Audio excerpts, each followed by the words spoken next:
All right, welcome back to Man Down Sports, man. Jay Bree and myself. I think we waiting on Britne to pop in as well. She'll probably be a little bit late. But yeah, man, full part of Friday, man. First one of the new year. It's gonna be a good one. It's gonna be a good one, for sure. Fabulous year. Can't wait. Man, 2026. I can't believe it. Can't believe it, man. The season been good. Well, first of all, I haven't won a game in fantasy basketball yet, but I think I'm about to win against Jay this week. Man, call him Owen. Why you gotta call him Owen, Jay? Because he owing whatever. He owing 5, owing 6. Yeah, but I'm about to get a win. I'm about to get a win off you today, though. That's for sure. Okay. Jay's team right now, good. Jay's team. Jay almost beat me the first week. If Austin Reeves didn't have that 60-point game, he got me. Then they start falling apart. Yeah. Hold on, let me check my stuff right now. I might get my first win this week. Oh man, you're at the bottom of you had the worst record in the league. You're the bottom of the division. It is what it is. It is what it is. I just played for the championship in fantasy football. Hurt. I told you your team was going to be hurt. Mel texted me after the draft, said I have the best team in the league, and I said if they stay healthy. That boy 0-10. Oh yeah. I'm about to get a win. Oh yeah. And how many wins do I have? Oh, nobody's counting. Oh yeah. I'm in there, Jay. What you 9-1? I'm undefeated, man. Oh, 10-0. I'm 10-0. I'm in there, Jay. I'm in there. That's because nobody's playing. My people are playing. They putting in work. Yeah, y'all not picking up nobody from the waivers. The only person playing is your friend Joseph. Hey, yeah, Joseph. He's serious. Put some money on the line. He got a good team. Everybody will be playing like madmen with the money on the line. I just lost $1,200 in the fantasy football joint. Straight championship. I was in the championship, had everything in the bag, and then it fell apart at the last minute, man. It'd be like that sometimes. But you could have been like me. I wasn't even nowhere near the championship. Jay, I can close my eyes and throw a rock and hit the championship, man. It's just in my DNA, man. Like championship is just what I do. I'm either go win it or I'm gonna play for it and lose it. It's just it just is what it is, Jay. Hey man, I'm gonna tell you this. Right now we can book. I'm gonna be in the championship next year. I got a new strategy. Hey, look, your strategy was cool to draft all Chiefs fans. Chiefs players. Yeah, that ain't cool at all.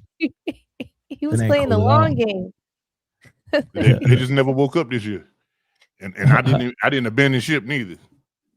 Hey, but I tell you this though, championship in fantasy football. I suck at fantasy basketball, but it's okay. I figured it out. You don't suck, you just don't play. You gotta play, bro. Well, that's called sucking. Like, you know what I mean? Like, you got to be consistent, and it's hard to be consistent with fantasy football because I tried to play it like football. I tried to play basketball like football because you can set it. Skill set. Yeah, you can set it. You can set your stuff for football and forget it. You can do that for basketball. No, it's not the same. Yeah, you can, but it's not the same though. It's a whole different type of vibe. Right. If it wasn't different, then I'd be a beast at it. But it's a different wavelength. But championship in fantasy football, and I'm in second place right now in the Pick'em League with 1 week left. Dude, I free fell. Yeah, I gave up. What's wrong? ChatGPT can help you with them picks. Nah, the dude that was helping me, we not talking no more.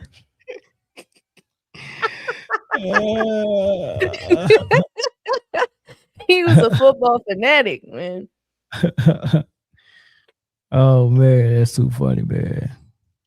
All right, man. Let's see if we can how long. What is it, man?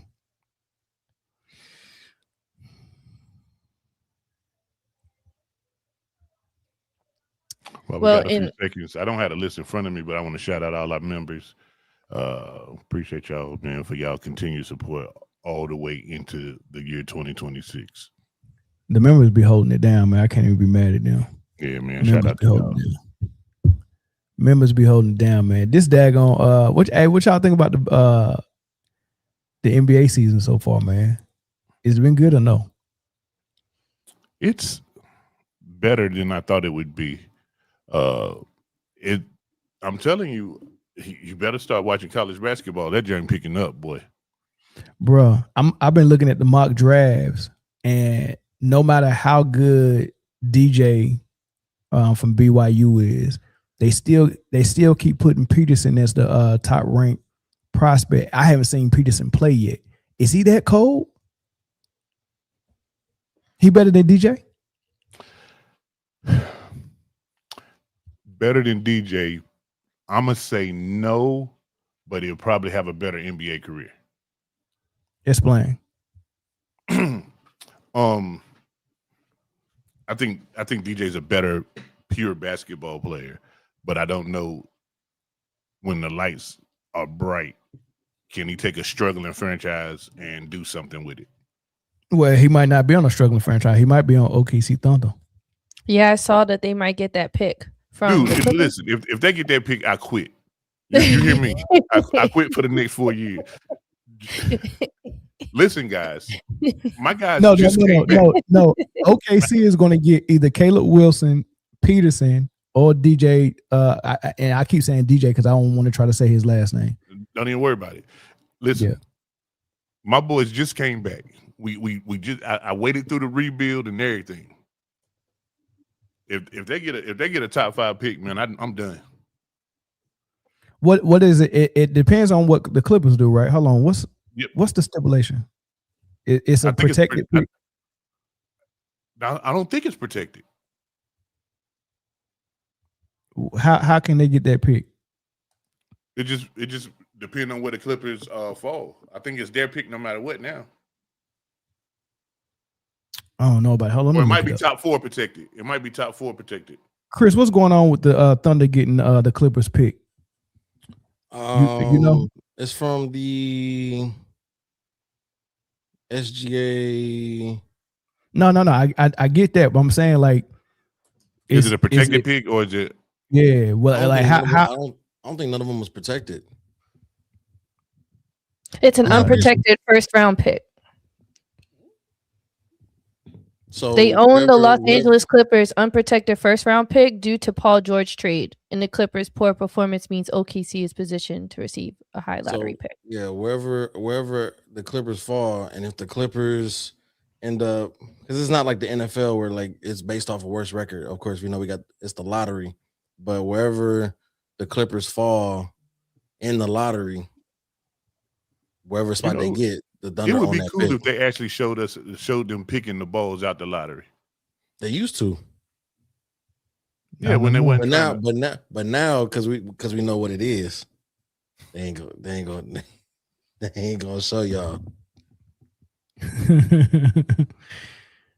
Yeah, they be back there doing some underhand stuff. Yeah, definitely some hocus pocus.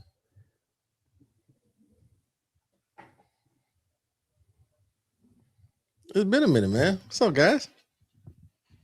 Hello, Christopher. It's been a cool minute. Miss you. Haven't seen you since last year. Had to do it. I had to. What's going on, everybody? Oh, I thought that was Aaliyah. What's up, Britne? What's going on, homie? I ain't trying to go back and forth with you now. It's more left eye.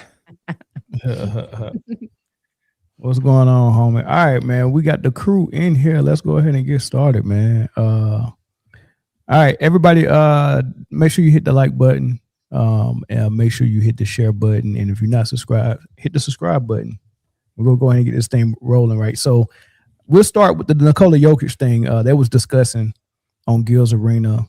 You know what's kind of like the fall off or the the drawback to this 65 game rule. And all of a sudden they want to change the rule now because Jokic is hurt. And it looks like he's not going to be eligible for first team, second team, All NBA or MVP or nothing like that. Because if he misses the 4 weeks, there's going to be 16 games and he can only miss 17 games before he's not eligible. So the chances of him not missing another game for the rest of the season is very slim. And people think that they need to change the rule, man. I'm gonna let y'all listen to how they argued this. Jokic in the midst of another dominant season. He's averaging 29.6 points. We're going to call it 30. 30 points, a league leading, 12.2 rebounds, 11 assists. He had appeared in every game this season, obviously left that game at halftime. 10 of his 16 triple-doubles have come by the third quarter this season. Only player with multiple 50-point games so far, on pace to have the highest player efficiency rating in league history. So ending Monday's game, Jokic was delivering a December to remember, leading the entire league in total points, rebounds, assists, and plus-minus in the month, en route to winning his second straight Player of the Month award this season.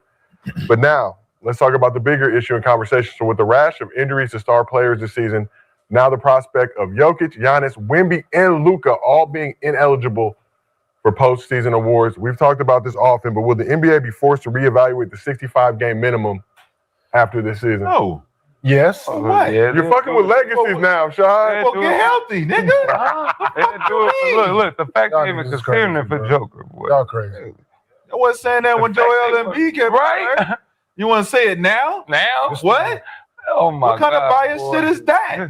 It needs to be certain things that you have to put in. Like if you sitting out for rest and shit like that and you don't meet the 65 games, yeah, I get it. Yeah, but you got a serious fucking injury. Like you out there, bitch, doing what he's doing, and you get some freak shit like this happen, and now I'm not eligible for the award that I'm out here playing my ass off for because my teammate bumped into. Like, come on. It's so Embiid missed out. It's so bad. That shit is. It ain't the same thing. Wemby this year, potentially. Wemby this year. If he's missing, no, I didn't like it from the beginning. So it ain't just because of Joker. I didn't like it from the beginning. So you penalizing guys. Like I said, if guys you sitting out because of red, they like holding you out because of them games. Yeah, you should be penalized. Teams should be penalized. Is injuries a part of the game? I understand that. Yes. But so is him out there balling. Yes. It's a part of the game. When you get injured, hey man, we sorry for your injury. Sorry don't work. But you're gonna have to scoot your little ass over here. For who? For whoever's next. Yep. So that whoever the hell is next. No. Hey, Joker got hurt. No. It's in the history books that he had the most historical season we've ever seen. So you mean to tell me if he's out, then the fucking dude that plays for the Utah Jazz there in the basement deserves to be an All-NBA player? No, dog. It ain't about being deserving. It's about what's next. No, it's like next man up. It's deserving. Next man up. No, this ain't a position. This is award that you fucking with people's legacies here. Also, bread issue, which we talked about. Fuck with people's legacies. Yes. That's part of the game. Initially, that's Joel Embiid. Exactly. And been fucking with his legacy. He been hurt for 4 years. What are we gonna say? Hey, big fella, you need to do this. You need to do that. But now that this nigga get hurt, it ain't no, hey man, you need to box out. So is this the same you need to ice your knee. Hey, my nigga, you need to bounce back a little faster. Hey, bro, we're not trying to hear this. Is this the same thing? It's an injury. Is this the same thing? It's an injury. Is this the same thing, Rashad? Were they both injured? Is this the same thing? Yes, it is. No, it's not. Yes. No, it's not. 100%. One nigga ain't played, one dude have played. Hey, it's a tough debate because I guess I can see both sides. From Kenyon Martin's perspective, it seemed like he's a little affectionate toward Jokic and sympathetic to the fact that he had this season that he's been having and he might not be eligible for any awards. I get that, but on the other side, it's like they made a rule. And so be it. Like, what you want us to do? Like they made it. Y'all complained about freaking load management. Adam Silver put a rule in place to start load management, and unfortunately, is you got to crack some eggs to make some omelets. So it is what it is. But how do y'all see it like from y'all perspective? I didn't like the rule to begin with, but to whoever said it in the clip, it made sense. Like Giannis was having an MVP season before he got hurt. Nobody said anything. Wemby was doing what he was doing before he got hurt. Nobody said anything. But then Jokic gets hurt, and now it's a cry like, oh, the 65 game rule is trash. Da, da, da, da. Is it because of Jokic or is it because of the season he was having? I think it's because of Jokic. Mm. I mean, when Wemby and Giannis were on pace, they were putting up MVP numbers as well, were they not? No, they wasn't doing what Jokic was doing. They, remember the triple double is amazing to them, and all his shooting splits and the 250-point games that that was triple doubles. Like that's how they look at it. They feel like this was a historic Wilt Chamberlain type season. Wemby was on track to average 35, 15, and 5 blocks a game. No, he wasn't. Wemby was when he started not 35. Not 35. Wemby was out of all the MVP candidates, Wemby and Cade was averaging the less amount of points. I think Wemby was around 25 a game, 24 a game, and Cade was about 26. Everybody else was in the 30s, and Jokic was 29. But still, I just think it's ill time that you didn't speak up when these other superstars went down that were MVP candidates, but you speak up now. Mainly Embiid. When Embiid went down with his injury, because remember he was having an MVP season the year after he got MVP, and he was having another good season, and he got hurt early on, and he came back to try to meet that 65 game threshold and got hurt even worse, and he ain't really recovered from that since. But there wasn't no sympathy for Embiid, not like this. They want to change. They want to change the rule now.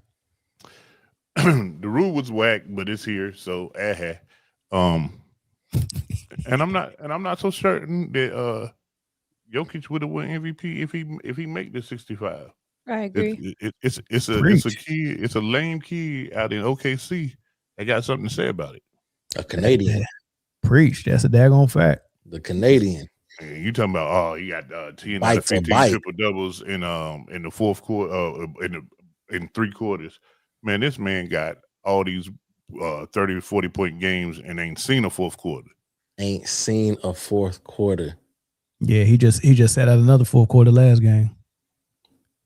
And he probably gonna sit out the second half tonight. They're gonna Golden State throwing me, you, and Chris out there. I do agree with that. Embiid is really not close. He is injury prone. Joking. What difference do that make though? That's what Kenyon Martin was saying. He was saying it's not the same because your Embiid always missing games. Yeah, but what does that got to do with this year? Like, so I think that there is a point, and I think that they try to make that point with the 65 game rule. Like, yeah, if you play 73 games versus somebody who plays 55 or 60 games, and you're comparing them side by side for who wins MVP, the numbers are going to look a little inflated for somebody who is doing very well in less games, but then somebody who is also doing the same in more games. It's stretched across more playing Chris, time. I don't know where you going with that. No, but I'm saying like there's a certain threshold to where you do need to cut it off. I think 65 is a little too much because there are injuries that like Jokic has that will put you down for a month, and then some teams have months that are packed with games. But I'm like, why do we care if it, like, it don't matter what threshold we put it at, if it's 65, 60, or 55. There's 82 games in the season. I'm not giving an MVP to somebody who plays 50% of the games, and for those 50% of the games is having an amazing amazing games versus somebody who plays. All that went into the voting anyway. If they really wanted to cut out load management, all they had to say is if you miss more than 7 games due to rest and no real injury, we're going to take you out of consideration. But then that doesn't, exactly what these teams are going to do. They're going to give these players fake injury reports. And you have to do what the NFL do. If you're getting caught making fake injuries, they find the team. Yeah, this is my thing. They went about it the wrong way with the rule, with the original rule. Well, I mean, so this rule of 65 games, I'm cool with it. Okay, you made the rule. Everybody know that's the rule. All right, bet. As long as now, it'd be unfair if they made the rule in the middle of the season. Right. But they didn't. Everybody knew this was the rule, right? So don't complain about it when it affects your team or your player, right? Now, if they really wanted to fix it without making this rule, then you would instruct your voters, the NBA decides what media members get votes. So you instruct your voters and give them a freaking criteria and say, I want the person that plays the most games to get more consideration. What they used to call that, a rubric. Give them a rubric. Yeah, it's something. They don't have no guidance, and if you don't have to tell them if you miss this many games, we're going to take you out of consider. We can still consider you. We're just going to consider the guy who played more games more than you, and that's how you do it, in my opinion. The ladies ain't talking. That's how it should. That's how it should be. The 65 game ruined the idea of you trying to get it. You should just did it like that. What if a player has the best season that the NBA has ever seen in eternity, and they get hurt at game 64? Well, according to the rule, they can't play for the rest of the season. Yeah, you're not eligible. I think that's what the argument was when they were talking about legacy. That could, like, you play your heart out for 64 straight games, go down, and now you ineligible. Man, them boys playing for rings and money. And that's where legacy come in at, rings. Yeah, don't nobody care about no daggone, like Tim Duncan didn't care about no legacy when it came to freaking all these awards and stuff like that. That man wanted to win and wanted rings. And that's why it struck me as odd when Kenyon Martin was like, you taking this away from this guy and all this hard work and what he played for. I said, I hope that nigga ain't playing for no legacy or no awards or no MVP, which I already kind of knew that. That's why he's going for triple doubles. He's playing for MVPs. I don't think he can. I don't think he believes he can get his team to the championship again. So MVPs is his end all be all. In my opinion, only person playing for legacy is LeBron because I was just about to say that. Legacy will probably give him the edge in the GOAT conversation. That's why people want to praise him for 8 straight finals appearances, but there's no glory in finals. There's no glory in second place. It's a lot of glory in second place. They said gotta follow it now. No need to complain about it now. They complained about it before when Embiid got it. I think he played when he got it. I think it was 60. I don't know. I thought when Embiid got it was 66. I thought he did make that threat. I don't think when Embiid got the award, I don't think they had the rule in yet. They put the rule in the year after, I think. But I think he games matter. I don't know. We gotta look that up. That needs up. But I'm on the way. Hold on. But point is, they put the rule in for a reason. So gotta follow it now. I really don't care what kind of season you're having. If you're not healthy, you're not healthy. Best ability is availability. Stay healthy. It was implemented at the start of the 2023-2024 season. And when Embiid get his MVP? 2022-23. Boy, Denver look like some nasty work right now, dog. Ooh, he got it the year before, 2022-2023. How many games? How many games? What did he play that year? I think 58. It was 58. Yeah, it was 58. That's what they was trying to go against. They ruled it should be called the Embiid rule because that's why. That's basically what it is. It's the Embiid rule, and I think 66 regular season games. He played 66. He played 66. Mm-hmm. Okay, so there we go. He played 66. I did see something that said the Embiid rule. Let me see what that say. He played 66 his MVP season. The Embiid rule refers to NBA 65 minutes. That is foul. So look, so here's the thing. It seemed like this rule came in because people was complaining a lot. And the only reason why people would be complaining is because they felt like Jokic should have got it. Now that Jokic is affecting him, now they want to argue it again and take the rule away. That's very rich, dog. It also be and it's called the Embiid because media wasn't too fond of him. He likes to troll and talk about it. So they're not too big. Yeah, it says the Embiid rule refers to the NBA 65 game minimum requirement for players to qualify for major awards like MVP, a rule that significantly impacts Joel Embiid due to his chronic injuries and missed games, sparking debates about award eligibility and player health. It also relates to the NBA finding the 76ers for misreporting Embiid's injury status, highlighting the league's strict injury reporting rules, which Embiid's situation frequently tests. Bro, it's not even funny, dog. They made this rule for Embiid, dog. They made it for Embiid and to help Jokic. That is insane. Because honestly, what was it? Jokic's last MVP was supposed to be Embiid's first MVP. Then they gave Embiid the next year MVP, which he rightfully deserved. At this point, it was looking like Embiid was going to be better than Jokic, which wasn't what the league wanted. I ain't gonna say the league didn't want it, but there was enough fans and enough media people.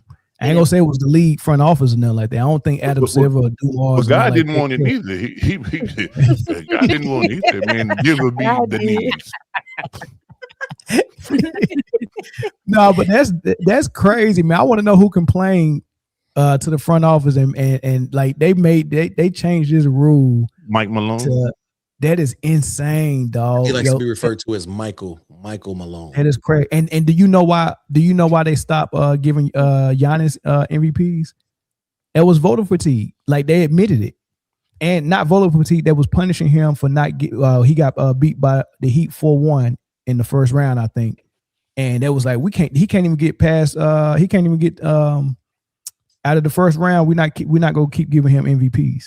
And they weren't even supposed to consider the playoffs. Because didn't Jokic one of those years not have the best record? I think he won it over Embiid. He was, dude. Yes, we say he was sixth. Second one. He was in the sixth seed. Yes, and won 47 games. Sixers were in the first or second. Insane work, dog. Crazy. Insane work. This is crazy. And so here's one of my. I think this dude might be from Serbia. Embiid is most injured. What does that mean? What does that mean? When he played 66 games and won MVP, like somebody explain to me why he didn't deserve the MVP. Like this Jokic he was injured the year after that. It's right. Hold on. Gary, breathe. What happened? Briana got kidnapped. What happened? I thought you said she fell. I turned my head away. Turned my head away and then turned back and saw a black screen. She's if she would have failed, boy, I would have been crying laughing. He said Jokic is the most available superstar. So why is this important? It's important because he's not available now. He out now. Yeah, we're talking about now, brother. Like we're not talking about 4 starters out and they are going to championship. Are we sure about that? He said, "Yes, I'm a Jokic fan from Serbia, man." Well, thank you for joining us, brother. I done seen you in the comment section a whole bunch. But listen, big up Serbia. It's nothing we can do about that. It's relevant because Jokic is not available, and like I've heard tons of people. We just used the soundbite for Gil's Arena, but Rob Lowe and Windhorse and Legler. There's a whole bunch of people around the league talking about we need to change this rule because it affected Jokic. She said I'm a sister. My bad. I'm sorry. Yeah, it is affecting Jokic, and now we need to change the rule. And I don't think the rule need to be changed. And if it is changed, what do you change it to? You just go back to normal and say it don't matter how many games you play. Jokic got to follow the rules like everybody. It's a slippery slope now because you didn't fucked it up by adding the 65 game rule. Now what do you do? You can walk it back, but we all gonna know why you did it. Yeah, we know why you did it to start with. I just think that's crazy. And some people don't care. No matter as long as they make that G today. Not Rob Lowe, but Lowe from the Low Post podcast. But that was Rob Lowe. That's an actor, ain't it? He be with that's an actor. I don't think it's Rob Lowe. It might be Rob Snyder somebody. Is that Rob Snyder is yeah. Isn't Rob Snyder the one that's always with Adam Sandler? Adam Sandler. Yeah. You can do it. Adam Silver is the dude with the ears. Got you. No, Adam Silver is Voldemort. He got really big ears, right? I don't know. Silver? Yeah, the commissioner. I don't think I've ever seen his ears, though. Yeah, you never not seen his ears. Is what happened. Surprised he ain't hearing us right now. He probably if he heard us, that the NBA be in better shape right now, because we be hearing and listening is two different things. Yeah, we be putting the ideas out there. Like we can fix it if they let us get in the front office, we'll fix the NBA. I guarantee. What's wrong? Don't put us in office. What's wrong, Bree? Don't put us in office. Don't put me in office. Now the last part of this though, because you got the MVP. Obviously, I mean, like Bree and Jay said, he probably wouldn't go win it anyway. You know, SGA is doing phenomenal work over there at OKC, so he probably wouldn't even go win it anyway. But now he won't be first team, or he won't be all NBA at all, right? So that's where I have the problems. Okay, let me hear that. Because if you're going to penalize people for being hurt, cool, whatever. But doesn't making an all NBA team or whatever unlock extra money that you can sign for and the Supermax and all that? Like, don't penalize athletes for their bread off of injuries, in my opinion. So how do you fix that? Do you take that out of the CBA, or that, you know, if you make these teams, then you're eligible for more money? If you either take it out, or if you leave it in, I think they got it in there because they don't want to pay everybody that kind of bread. But if you leave it in, then the 65 game rule has to go away for all NBAs, in my opinion. So like in the instance that Bree said earlier, guy hoops out for 64 games and then gets hurt, he should be all NBA, at least third team, like very minimum third team. So the 65 games should only eliminate you from individual awards? Yes. Well, awards that's not directly related to your purse. I don't know if it's a way. If those individual awards are purse related as well. No, you get a bonus, but you know, I mean, I'm talking about no. MVP, it's called the Rose Rule. MVP is one of those. You get MVP in your rookie contract, or you get any of them player awards in your rookie contract, you're due for the Supermax.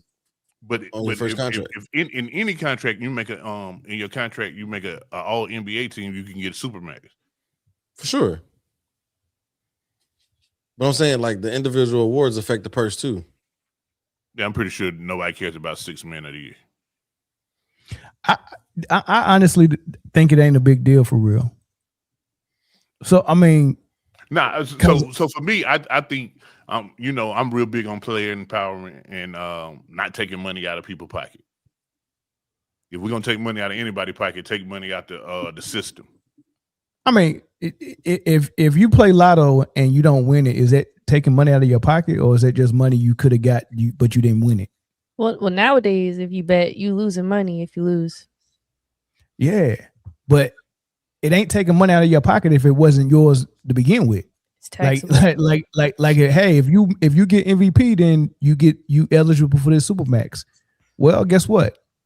There's another rule called 65 games, and you didn't play 65 games, so you're not eligible for MVP. So you didn't get it, so you're not getting a Supermax. You're getting some other max. That ain't taking money out of your pocket. You wasn't eligible, right? But, no, I get. But what about if I'm not mistaken, if you get it any Supermax? time during your contract, you're eligible for it. So I guess 1 year ain't gonna hurt. What about like when you sign a Supermax, then you get hurt, and you still get to keep all that money? We call that the good old finesse.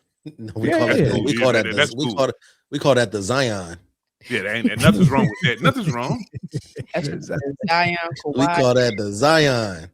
Hey, Kawhi looking good right now, dog. Hey, we call it cold as a line with no hair. You listen, take your pick. We can call it the Zion, the Kawhi, the John Wall, Bradley Bill, the Bradley. Bradley Hill. Pick your poison. I mean, all these dudes is Benjamin scholars in finesse a bag. Ben Simmons. Oh, he's the ultimate finesser. These guys are all professors in finesse a bag 101. So much he got his millions and went to go join the fishing team. Yeah, I saw a post that someone said the money changed him. I'm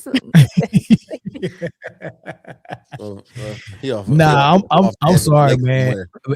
If you can't play the games, you know it is what it. Whatever you lose from not playing the games, it is what it is, man. Like it's like you gotta draw the line somewhere, and every time that line affects somebody that you like, we can't start moving it and trying to figure new stuff out, man. I mean, because there's always gonna be some downside to every rule you make, though. Now, isn't the whole NBA contract guaranteed? No, it's more guaranteed than the NFL. That's for sure. Way more. Well, yeah, these days because the NFL throwing out a lot of guaranteed money lately. So quarterbacks. It's a man up there in Cleveland right now that ain't played in 2 years. No, so how the NFL do it, and I just did some research. So say for instance, you sign a 7-year contract with me. I'm going to guarantee the first 4 years. Right. So years 5, 6, and 7, I'm probably going to cut you if you trash or not what I expect because I don't have to pay those years out. And then they backload those contracts. So you're getting, let's say you're getting paid $10 million year 1, $12 million year 2, $13 million year 3, and so on and so forth. So 5, 6, and 7, you're scheduled to get paid more. So that's why people get cut all the time in the NFL. Somebody want to address this? Like, she's really mad that this is affecting Jokic. Like, I mean, what can we do? Okay, so the rule isn't about average. The rule is about this year. Listen, if he can play 74 games this year, he'll finish second in the MVP. If he can't, then he won't get an MVP nod. Cool, it's fine. If he played 82 games, he was going to finish second in MVP voting. and if he only plays 64, then he won't finish at all in the MVP voting. It's cool. Chris, what if he played 92 games? He'll finish third. Wimby gonna sneak past him. Because what team you got traded to? You played 10 extra games. So he ain't. So he won't getting that award anyway. Huh? No, it didn't matter. It didn't matter. Look, we got a dude that's about to win 65 games with his team, and we talking about when. First of all, OKC on pace to win 65 games. They won 68 last year. They on pace to win 65 games. Only not playing 65 games. One can't win 65 games. This dude about to win 65 games. He's averaging 32 points. He's averaging no 50, 40, 90. Listen, Chris, 50, 40, 90. He's on 50, 40, 90. He's 42 from 3. He's 56 from 2. And I think he's 89 right now from the free throw line, but it's going up because it'll probably round up if it's over 5.5. So he's gonna mess around and be on a 50, 40, 90 with 32 points, 65 wins, and he's probably going to get a nod for second team all defense. That's crazy. And we talking about getting the MVP to a stat god. Man, mind you, at the end of SGA stat line, you got to put in how many fourth quarters he missed. 16, and still got these numbers. He can play them 4 quarters and average 40 right now. If he played for and he's probably being nice to make the race close. If he played them 4 quarters, put the name on the trophy. Boy, it's averaging 7 assists and 5 rebounds. And you don't have to learn how to spell it because you got the daggone mock from last year. All you gotta do is run that back. Plug and play. Rewind it. The closest Jokic gets to an MVP trophy this year is if he makes it by hand to give it to SGA himself. Hey, but I'm telling you, but if we had an offensive player of the year award, I would vote Jokic number 1, probably. It'd still be a conversation between him, SGA, Luka, and I think that's it. Just maybe K. Maybe it'll be a 4-man race for offensive player of the year, right? But points and assists will be big for that. But giving somebody MVP for that when there ain't no defense involved and you don't have the most team success. Ain't no way, dog. I definitely do think that there should be an offensive player of the year award implemented. It should be. It'll eliminate it, but then the lines will probably get muddied on that as well. Yeah. So it'll clear the waters for MVP though. It should. And it wouldn't be no muddy waters if you just daggone clean the water and say, hey, this is what we expect. This is our criteria. And the way the NFL do it, they give offensive player of the year to pretty much the best player that's not a quarterback. Yeah, I might say the MVP. Yeah, MVP should just be a quarterback award in the NFL at this point. Yeah, that's crazy. I mean, Hey, listen, if okay, quarterback, all right. listen, if the I quarterback got this can't one. throw the I got this ball one, and Mel. hand the ball off, I got if this the one, quarterback Mel. can't throw the ball or hand the ball off, you're gonna lose a lot of games. I got this one, Mel. So that's fine that he played every game to this point. But he's about to miss. It's already answered. He's about to miss enough games to not reach the 65 game threshold, which then would eliminate him from MVP contention. Listen, guys, if there's a standard, if the standard says you have to play 65 games, if he plays 64 games and never suits up again, it doesn't matter.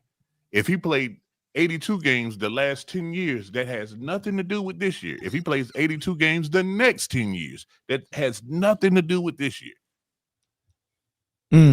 I wonder how they decided on 65. Sweetheart, the rule is the rule. We got to live with the rule, right? And that's all it is. We love you. Without rules, and furthermore, to go one level deeper, if he makes the cut, he still won't win the MVP. How the saying go? If without rules, we would live with the animals. Is that from like Lord of the Flies? Somebody said that? Yeah. Without rules, we would live with the animals. I think animals got rules though. Yeah, the rules of engagement. They got some rules. They got some rules, and if you fish swimming with alligators. Exactly. If you're in the Lions Den, one of their main rules is if you don't play 65 games, you are not eligible for Lion of the Year. But what if they see you fighting a bear though, man? What if you fought a bear last year? Help the bear then and now. Help the bear then. Help the bear. What if the lion got stuck in a prickly bush and was out for 17 games? Then the lion couldn't be MVP. He could still be king of the jungle, but he wouldn't qualify to be MVP this year. Now next year, maybe. Try again next year. If, in the words of my friend in the top right, Aaliyah, if at first you don't succeed, dust yourself off and try again. Next year. Yeah. Next year. That's a great way to end. That's a good way to end. That was a great job, man. From one horrible defender to another horrible defender. So I want y'all to pay attention to Jeff T. He been burning Luka lately, dog. Just recently, a couple of days ago, he got into it with his co-host B Hen about it's time to put Cade Cunningham over Luka now. Like, we've seen enough. Let's take Luka out of this top 3, top 5 where we got him. It's time to put him where he probably belongs and put Cade where he probably belongs. He said Cade better than Luka. Who would y'all rather have? Cade. Cade or Luka be here? Luka. I love Cade. Give me Cade, bro. He actually play defense, bro. Nobody says Cade's a cone, bro. And there's no disrespect to Luka. I think Luka's one of the greatest offensive talents we ever seen. Facts. But it's just two sides of the basketball. And I wasn't even a defensive guy. Like, y'all know me, I probably was a cone. Shit. But it's too glaring, bro. Like, when everybody in the world knows you not gonna stop nobody. Yeah. That's kind of fucked up. Yeah, when you got compilations of you just chilling, bro. And then when you can score, I mean, Cade can score just as good as Luka. I mean, Luka probably a little bit of a better scorer, but it ain't like just too far apart. Where like Cade can't get 30 every night. He can. I think he can get 30 every night if he really, really tried. Yeah, they're gonna say he probably closer to now, ain't he? I mean, he probably averaged like 27, 28, but Cade a bucket for shit show. 26.5. Yeah, like he ain't far off of it. And he can distribute just as good. He averaged 9 assists too. So yeah, I ain't mad at it, bro. I'll just take the defensive side of the ball a little more. Like that team they guard. Ain't nobody getting picked on. On that whole Detroit team. Nobody getting picked on. You ain't ISOing nobody. like every time down. Even though Luka was still busting that, but yeah, 8 turnovers. I just need Luka though. Tell me. All right, Bree. K to Luka. I'm gonna take Cade because with Luka, he's so ball dominant, and I'm not saying Cade isn't, but I think they both play different roles for their team in a sense, and they bring different things to the game. But I'm taking Cade because for me, if you're still producing at the level that you are on one end of the court, and then you're going on the other end, because defense is very tiring.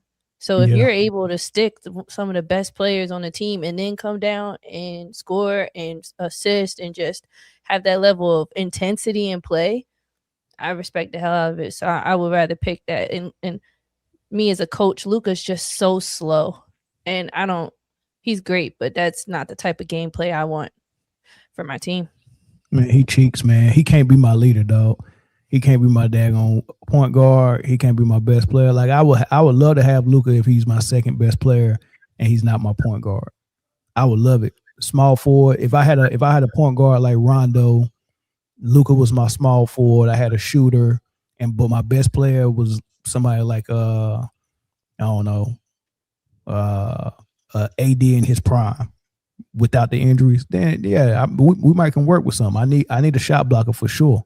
But I'm not about to get this man the ball every single play, and just because he's slow-footed and can't blow by nobody, he need to screen every single trip down the floor, and then the paint has to be wide open, and everyone has to be able to shoot threes, and everyone has to stand at the three-point line, and that's how we got to run our offense. And then on top of that, on the back end, everyone has to protect him on defense because he can't guard. I can't do it, dog. And I do think Cade is better than him. I've always thought Luka was lower than where everybody put him at. Everybody like to have him top 3 with Jokic and SGA up there. And I don't think I think players like Tatum is better. I think Brown is better. I think Kyrie is better. I think Steph is better. It's a lot of people that I have above Luka just by how bad his defense is and by how ball dominant he has to be to get buckets. You know what I mean? So that's my thoughts on it. But I'm willing to hear everybody's and as a matter of fact, let me play this because Jeff T didn't stop there because just last week he was saying Jaylen Brown was better than Luka too. Tell me who's on the roster. Name him. But I'm saying name him, B. Just name him. I still got a kid. I don't know him. I still got it. That's not your point though. I'm still killing. I don't give a fuck who on your roster, nigga. I'm better than you. I'm just better than you. Not really. Luka is just better than Jaylen Brown, bro. However you cut it. Not really. Yes, I am, bro. I'm way better offensively than you. Oh, how? I average 30 and shoot 50%. I get a bucket easier than you. I don't know. I've been killing 35 games in a row. And I've been killing longer than you. I don't know. I killed when I didn't have nobody. Luka killed when he played with the Mavericks. Yeah, Kyrie. No, he ain't always played with Kyrie, nigga. Luka been killing since he got to the NBA. I ain't say he wasn't. Jaylen Brown been killing on that. Jaylen Brown been killing for a long time. Not longer than Luka or not more. Luka was in the playoffs with a shitty team, bro. when he was carrying the Mavs, bro. He did this shit Jalen Brunson in them? Bro, Jalen Brunson wasn't Jalen Brunson. That nigga Jaylen Brown always had Jason Tatum. I'm nothing. What you mean? Luka had Kyrie. Jalen Brunson was nasty. Jalen Brown. The moment Jalen Brunson left Luka, I'm finally saying all first team, all NBA. I'm finally agreeing with Jeff on the show. Jaylen Brown is a killer. Okay. You got it out of me, family. You got it out of me, folks. But I'm not going I got to draw the line with the Luka shit. I seen Luka go. Who they play in the finals? Who they play in the finals? Oh, okay. Who they play in the finals? Be here. He pulling up the I'm not mad at that. Who they play in the finals, Luka? Who finals MVP, bro? Little child. I'm just saying. Who they play in the finals, we know bro? who's supposed to get it. You're about to make me turn on him again. Nah, every time. Britne, which way you leaning, man? Say it again. Which way you leaning? As far as Cade and Luka or Brian and Luka? Do this. Let's do this real quick. Because I think you go say Cade, right? Are you gonna say Cade? For all around player, yeah. Okay. So if we all kind of think Cade is better than Luka, if you really evaluate Luka for real, how far down the list do you really think he slide? How do he go below Jaylen Brown? I don't think so. I don't think so. Immediately, I'm taking anybody who plays consistent and good defense over somebody who doesn't. I don't care about your offensive production, but if I have to take you out in crunch time because you're a liability on defense, you're immediately sliding down the list for me. The things Luka do well, he does really, really well. The things that he does horrible, they're fucking trash. So like you just gotta, I mean, you know, you don't expect him to climb a tree. You know what I'm saying? He gonna, and then so the answer is yes, Jaylen. You'll take Jaylen Brown over Luka. You should, because before we even get to the court, what was his off-season and conditioning like? What, you know what I'm saying? I said off-seasoning because I was thinking about Luka. He was probably trying to season some chicken instead of getting some off-season workout. So I seen him season up here. Yeah, and so it's a lot going on with Luka before we even get to his defense. He can't defend against the lunchroom. He can't, you know what I'm saying? Can't. So you got to take all that into consideration, and you have to surround him with role players, because anybody you put around him now becomes a role player because he needs the ball always. Mm-hmm. Yeah. And it don't make no sense to pay some. It don't make no sense to pay a daggone all-star to just stand around and just be a role player. Yeah, I'm like not. They had Jalen Brunson, and Jalen Brunson couldn't even boogie, dog. I know this dude, man, got a podcast. I watch it sometimes, but that man said Nico was right. Nico was right, dog. And that man also said that when the playoffs start, that's when you really see Luka get taken advantage of, and it's straight casting couch. You get all them big baller correlation, the big BBCs, all them BBCs just be destroying that man on the basketball court, man. Bro, you're just not taking calling over them that right there, bro. Come on. Two big baller Kawhis and two Draymonds is outrageous work. First off, Really, Mel? Like KD look a little off. No. We're not going to play with acronyms on this show like that. Did you big baller coalition? That? Did you type that in ChatGPT? Luka on the couch. Hey, man! If that's not the next shirt that you make, the Big Baller Coalition. If that's not the next shirt you make, bro, it's beef. The words. Keep them letters. You better put those words. I don't know. I don't know what y'all getting at, man. It's the big baller coalition. It's the guys who really play on both sides on the court, man. I call them the big baller coalition. There's no way that Draymond Green is on that list for playing on both sides of the court. Wait, who put this comment up though? Oh, my bad. I'm trying to put something else up there. My bad. Stop. This is too much going on. He said, "Bell search history got to get seen for real." Show the files, show the documents. What that search history look like?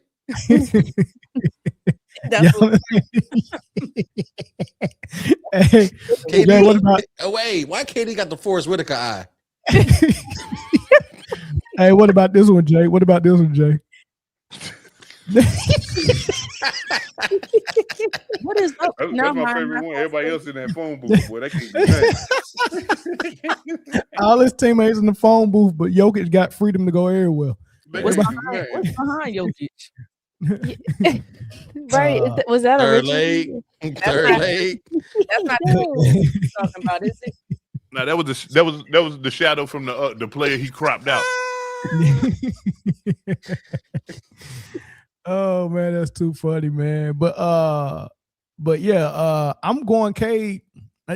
This is how far I would probably go. Let me see if I can pull this list up so I won't miss no names. I'm gonna name all the players I think that's better than Luka. And the thing about his offense, here's the thing, though. Here's the thing. Are we only talking after you get through like 3 players, nobody else on that list is better than him offensively. That's the point. I think that's difficult. I mean, I love that we're holding defense to such a high degree. And I wouldn't even say nobody better than him offensively. I don't think nobody could. After like 3 people, I don't think nobody is a better scorer than him. I don't know, Jay. So look, here's my thing. a pure and the word you said, Briana, a pure scorer can come off the ball and still get his 30. Michael Jordan was a pure scorer. You take him off the ball, he still gonna figure out a way to get 30 because he know how to move without the ball. He know how to use screens. He know how to post up. He know how to get it in the mid range. He can, you know what I'm saying? He can come off a curl action. He can go back door. He moves without the ball. He can catch lobs. All of that. That's a pure So you're scorer. trying to tell me you never seen Luka move without the ball? But Luka's so dominant, no. he goes to teams and changes Dude, their system. So and you how don't they watch do right before the game start and they got to walk that long tunnel before they get to the arena?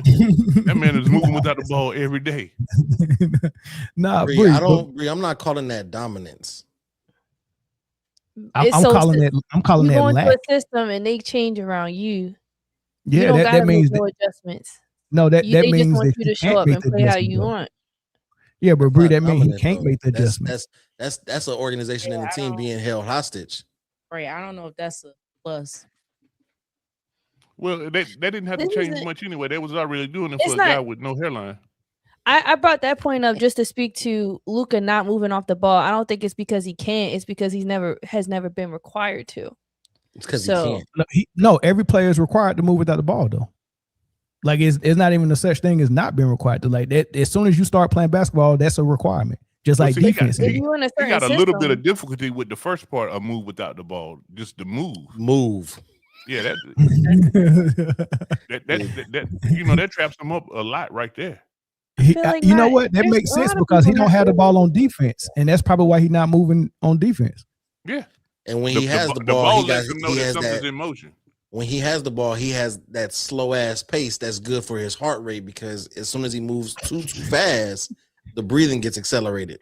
I'm cool with his slow pace. I like everything Luka do I with like the his ball. switch to up. his He can points. speed it up a little bit. I like the switch Yeah, up.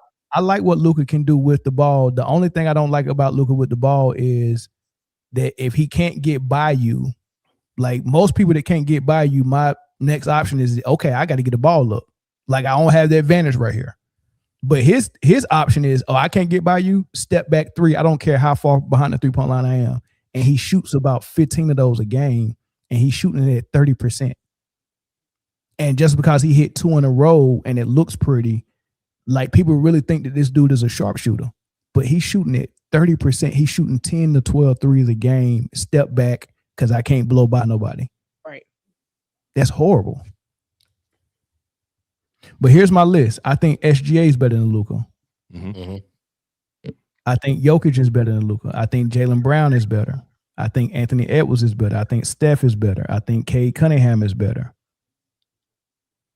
I think Durant is better. You lost me at Jokic. I was a little. Like, why are you putting the same centers in person, there? just one is taller. I think Cooper Flag is better. Ooh. Oh, I think Scotty Barnes you is better. serious? I think Jason Tatum is better. It's about 10 people. Luka is out of my top 10, dog. You lost me at AD. Like, They got disrespectful. I feel like I'm looking at Luka's stats, by the way. Like, I hear you about, all his threes that he's shooting, but even the last game, he shot 57% from the field overall, and he took 26 shots, and only 8 of those were threes. That got blown out too, and he had how many turnovers? He had 9 How many turnovers. turnovers? 9 He's turnovers. averaging 5.2 turnovers. He's 9. averaging 5.2 turnovers. He's averaging 5 turnovers a game. Yeah. Yes. That's crazy. Golly. He has That's a what happened when minus you get a 6 slew right now. footed slow point guard. It's Luka, right? A slew-footed slow point. What you expect him to do? God, 5 turnovers is nasty work. No, but you didn't hear how many turnovers he said he had last game. No, How he many had turnovers 9. last He had game, 9. Bree? He had 9. 9. Yeah, How many turnovers? How many turnovers? How many turnovers did the Lakers have as a whole? How many That was against Detroit too, and that's what it was looking like. Well, That's what it was looking like right there. really solid, but I'm not making no excuse. This was against the Phoenix. This was against Phoenix. Oh, how many he have against Detroit? I don't think he played. Did he play against Detroit? I don't think he played. They haven't played them since the 30th, so Tuesday. He had 8 turnovers against Detroit. Oh, Lord have mercy. Wait. He had 8 and then 9. Oh, okay. My bad. The stat muse starts at the bottom. He had 8, 5, 6, 4. Those are his last 4 games. It's 8, 5, 6, 4. Goodness gracious. That's unreal, dog. That's unreal. That's the big He had baller 11 coalition. assists though. The big baller coalition. Not saying that makes up for it, but not that's- all turnovers don't are make his up fault for it. either. That assist turnover When ratio. you almost 1 for 1 turnovers to assists, then it doesn't mean shit to me. Yeah. His minus was Especially minus when 50. you hold the ball the entire game and nobody else can get an assist but you. Hey, we got a call on the phone. Caller, can you hear us? Well, I thought we had a caller. Caller, can you hear us? Yeah, what's going on, man? Yeah, what's good? What's good? What's up? What's your thoughts? What's going, man? I think you need to be drug tested if you think all these people is better than Luka, man. Come on, bro. I do. You crazy, bro. Yeah, I mean, what's going on, though? When you take in totality of both ends of the floor and actually playing the game of basketball, like I'm talking about playing the game of it, not like Luka is out there scoring, but other people are playing the game. Like Michael Jordan played the game. He played the game to win. Luka is playing to score. He's playing to get stats. That's fun to him.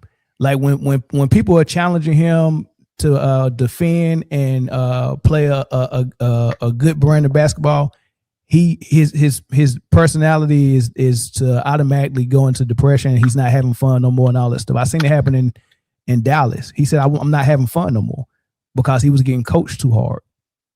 You know what I mean? You know, so this is not good basketball. I can't take your numbers that you get with bad basketball and celebrate it. They don't make me think you're good. That, you know, that just makes me think that you got some talent and you just don't know how to play. No, I get what you're saying, but also you got to look at team success when you compare it to Luka's his first full year with the Lakers. You know, I mean, they were number 5 in the West right now. Like, you got to, you know, LeBron been out for a while. He put the team on his shoulder. You got to really judge him for what he's actually doing right now. And which is what? What is he doing? I mean, look at the Lakers. They're an older team. They're not that well. You know, they're not doing that good. They're not a good team, man. You know, look at the Laker roster. Who do they have?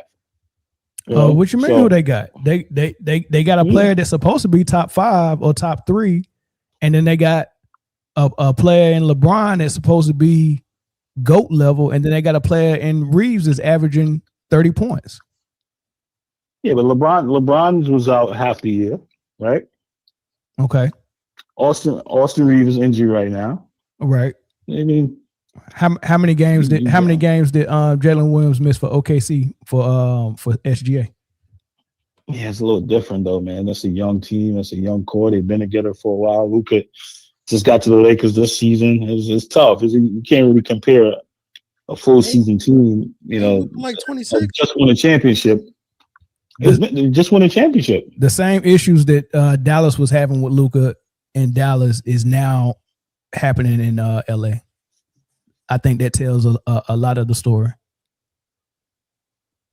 Well, look who the Lakers got around him though. Look who Luka got to work with. But the same issues. Yeah, but the same issues are happening everywhere Luka go, no matter who's around him.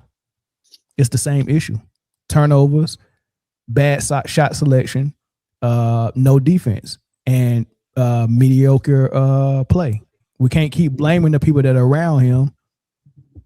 Like, if you play a good brand of basketball, they don't have to be that talented. Like, you get what I'm saying? Like, what people that plays with Luka are asked to do is play defense enough to cover up for a guy who can't defend. So he's got 4 guys, he got to guard 5 every play that Luka is on the floor. And then on offense, the only thing that you can get is a catch and shoot 3 or set a screen and roll and catch a lob. Luka is doing everything else. I have the ball all the time. So if I'm Jalen Brunson and I have the ability to take my man in ISO situations or 1-on-1, or if I'm Porzingis and I can post up, I'm not allowed to do that in Luka's offense. Porzingis could only sit in the corner and stretch the floor as a 3-point shooter, and so could Brunson. So we couldn't see none of that. Same thing with Michael Porter Jr. With Jokic, all Michael Porter Jr. could do was sit in the corner and shoot threes. Now in Brooklyn, we can see what he can do with the ball. So if you're telling that everybody around you that the best player is the only person who can have the ball in this offense and make plays, and all you can do is catch and shoot, you know how hard it is just to catch and shoot when you got other talents. Yeah, a rhythm shooter. Michael Porter Jr. is a bad example. Though. Look at the Brooklyn Records. Like he's not whatever he's doing is not transitioning to wins. See, you just gave Luka credit for being on the Lakers for this. This is his. He just got there. It's a young team that just put. Yeah, but he's getting the W's. That's the difference between him and Michael Porter Jr. Luka is actually above 500. Well, Luka is better than Michael Porter Jr. though. I didn't mention Michael Porter Jr. name when I went down that list. So you had the Nets have been a dumpster fire for the last 8 years. And let's also not forget that a lot of these wins are contributed to what Austin Reeves was doing before he got hurt. Correct. I don't know, man. I think Luka is outside of the top 10, man. It just is what it is. Defense matters. Defense matters, and how you play offense matter as well. Numbers is not the only thing that matter. How you got them numbers matter as well. I somewhat agree with you, but I also think your team's success has to do with a lot to do with it. So I think the Lakers are doing good for what they have, what they record they have right now. I don't know. What's your thoughts, Bri, on that? You said Britt? No, Bri. Oh. What's your thoughts on that? I'm kind of with the caller a little bit. Like when you started reading off some of the names, I just didn't agree with some of those, and I think that's what sparked the conversation, possibly. But with Luka versus Cade, I say Cade, but Luka, I can't say he's out of my top 10. Is Tatum better than Luka? Because here's the thing though, Mel. In one breath, you have been giving Jokic his props this season. Correct. So if you're gonna do that, I'm trying to figure out why you're being so hard on Luka. Because Luka's defense and his offense is totally different from you. Jokic is not a good defender either, but Luka is even worse than Jokic. So that's the defensive part. And then on the offense, Jokic is a big man, so he's not as ball dominant as Luka. So what Jokic does on the offensive end don't hurt his team as much as Luka's offense hurt his team. Like Luka gets those numbers, but how he get his numbers actually hurt his team. So let's forget about the positive. We already know the positive is stats. Let's talk about the adverse stuff that goes on with a player. And I can count the adverse things. Luka's turnovers is adversely affecting his team. Luka's defense is adversely affecting his team. Luka's ball dominance is adversely affecting his team. Luka's pouting and doing the sucker salute. You called me for a foul is adversely affecting his team. His attitude adversely affecting his team. His conditioning is adversely affecting his team. Like he has too many things that's affecting his team in an adverse way for him to also be a top 5 player. But you don't believe Scottie Barnes allegedly the coach said that the Lakers are struggling with identity since LeBron came back. So you think LeBron being back is affecting Luka and the Lakers' success? I think it has a small effect, but the real effect is not that they don't have an identity. It's the fact that the identity is actually Luka. Like every team takes on the identity of the coach and the best player. So JJ Redick is not being 100% honest. They do have an identity. He's just in denial about what their identity is. They suck on defense. They turn the ball over too much, and they don't care. Those are all attributes from their best player. It trickles down. Right. I think the Lakers are also in a bad spot because you can't do two things at the same time. But you can't cater to LeBron and like keep him on the team and still have Luka as your now like you transition into the Luka phase. You have to fully transition to the Luka phase, and you kind of say you gotta say goodbye to LeBron. Like you can't do both at the same time. You're gonna have conflict. Also, you have Austin Reed, you know, it's a contract year for him. He's overperforming. You know, you kind of like got to see what you got, you know, how these two pair together. And I think the Lakers got to pull a trade and get LeBron out of there. I agree. And see what agree. See what him and Austin Reed could do. Because I think with him and Austin Reed in the background, that's the best backcourt and one of the best backcourt in the NBA. The best backcourt, you think so? Yeah. That's tough. So. I know a couple of backcourts is better. I mean, they are better. They are better backcourts, but I think they one of the best. You could say that they're one of the best scoring backcourts when they percolate. I haven't seen Austin Reeves in a pressure cooker yet, so I gotta see him in the playoffs when everything gets intense to see if he go show up or not. But when they both cooking, yeah, man, they tough. They tough for sure. They tough for sure, man. But man, I appreciate the call, man. I'm gonna get one more call in here real quick, then we're gonna move to the next topic, man. Thanks though. No, I appreciate you got your Mel. You know who you talking to though, right? I already know this show. I knew. yeah. All right, man. Appreciate you. All right, bro. Yep. Good. Yep. All right. Caller from Texas, what's up? What's up, bro? What's good? Man, I don't even know what that dude's talking about, man. Well, he's a LeBron fan, so he rooting for the Lakers too. I get all that. I get all that, but this is generation stuff. Like when you look at, like, I'm not trying to get on Briana or whatever, but it's like y'all make excuses and y'all want to make it all well because no, you can't play defense because you're a fat ass. Period. You get paid millions of dollars every year and you can't slide your feet. Not even try. Like you to the point where he doesn't even try. It's gotten to the point where he doesn't try to move his feet. He's defeated in that part of life. He's like, oh, I mean, they gonna take me to this casting couch and do what they gonna do to me because he's weak and he's fat. Yeah. Hold on. Let me jump in real quick, and I apologize, but hey, man, for anybody that's trying to say whatever against our friend from Serbia, chill out, man. I don't know what, like, I remember like about 4 months ago, somebody was in the comment section trying to, like, I don't know what y'all doing. I didn't see the comment, but it seemed like somebody got an issue with her. And I need y'all to lay off, man. If I see the comment, I'm gonna go ahead and remove you from the channel and block you, man. So y'all chill out. No, I just sent that in. Yeah, I just put one in there. Okay, I appreciate it, man. She a friend of the show, man. Don't treat people like that. My bad. Go ahead. No problem. No, but again, like it's like this whole discussion and talking about Jokic and not having the game. Well, if it's a standard, it's a standard, and every time you change the standard, you created a new standard. Mm-hmm. Like so. Like, I could care less who gets it. I don't care which one of them millionaires get it, quite frankly, if you want to be straight up about it.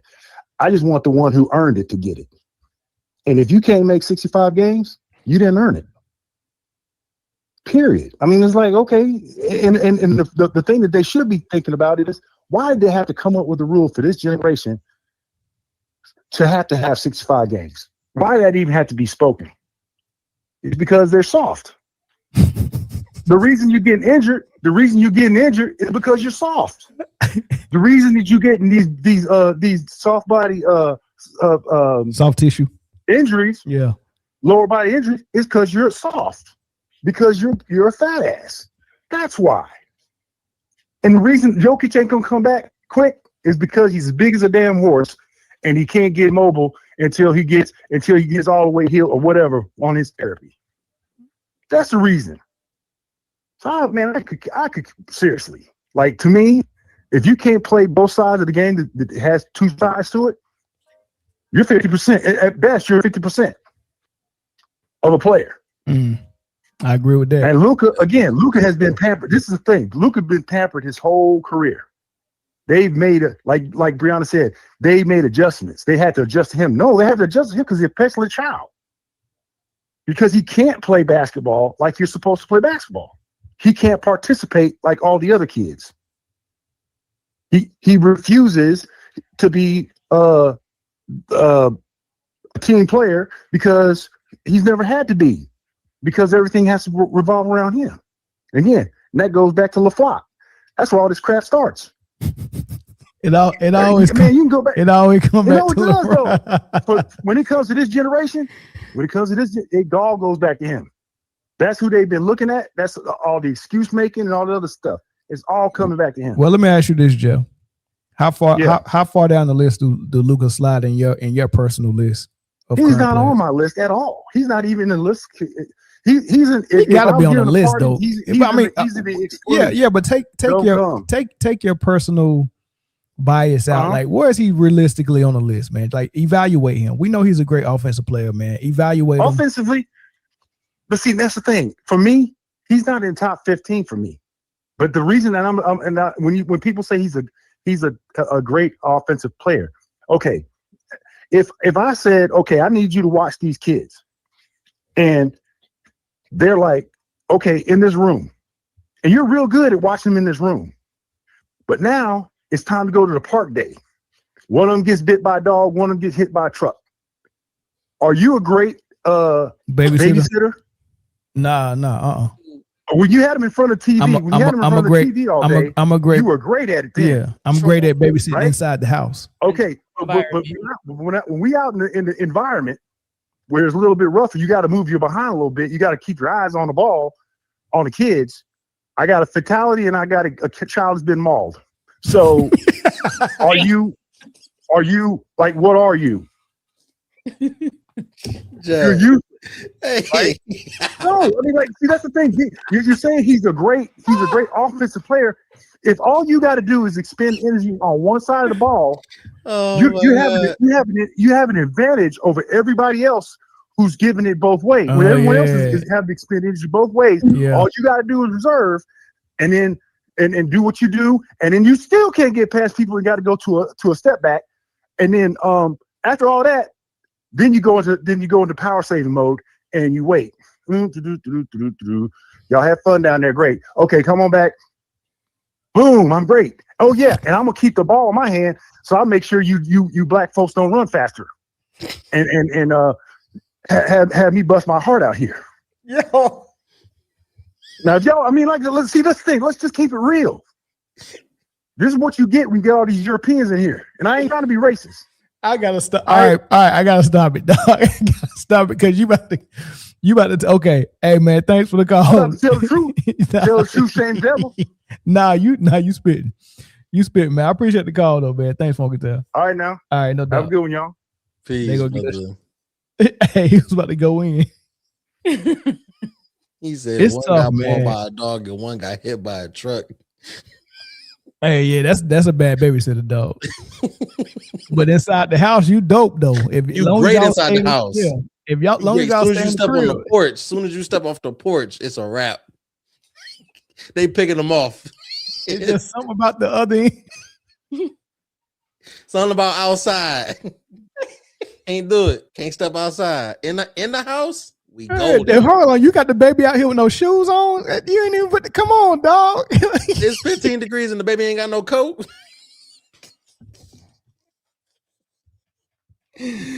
Yo, man, boy, that's too funny, man. Oh my God. All right, man. So look, listen. So so if we already talked about the 65 game rule. And we talked about all like Luka. I think he's already missed close to 10 games. It's possible he might not make the 65 game threshold. Wemby look like he not gonna make it.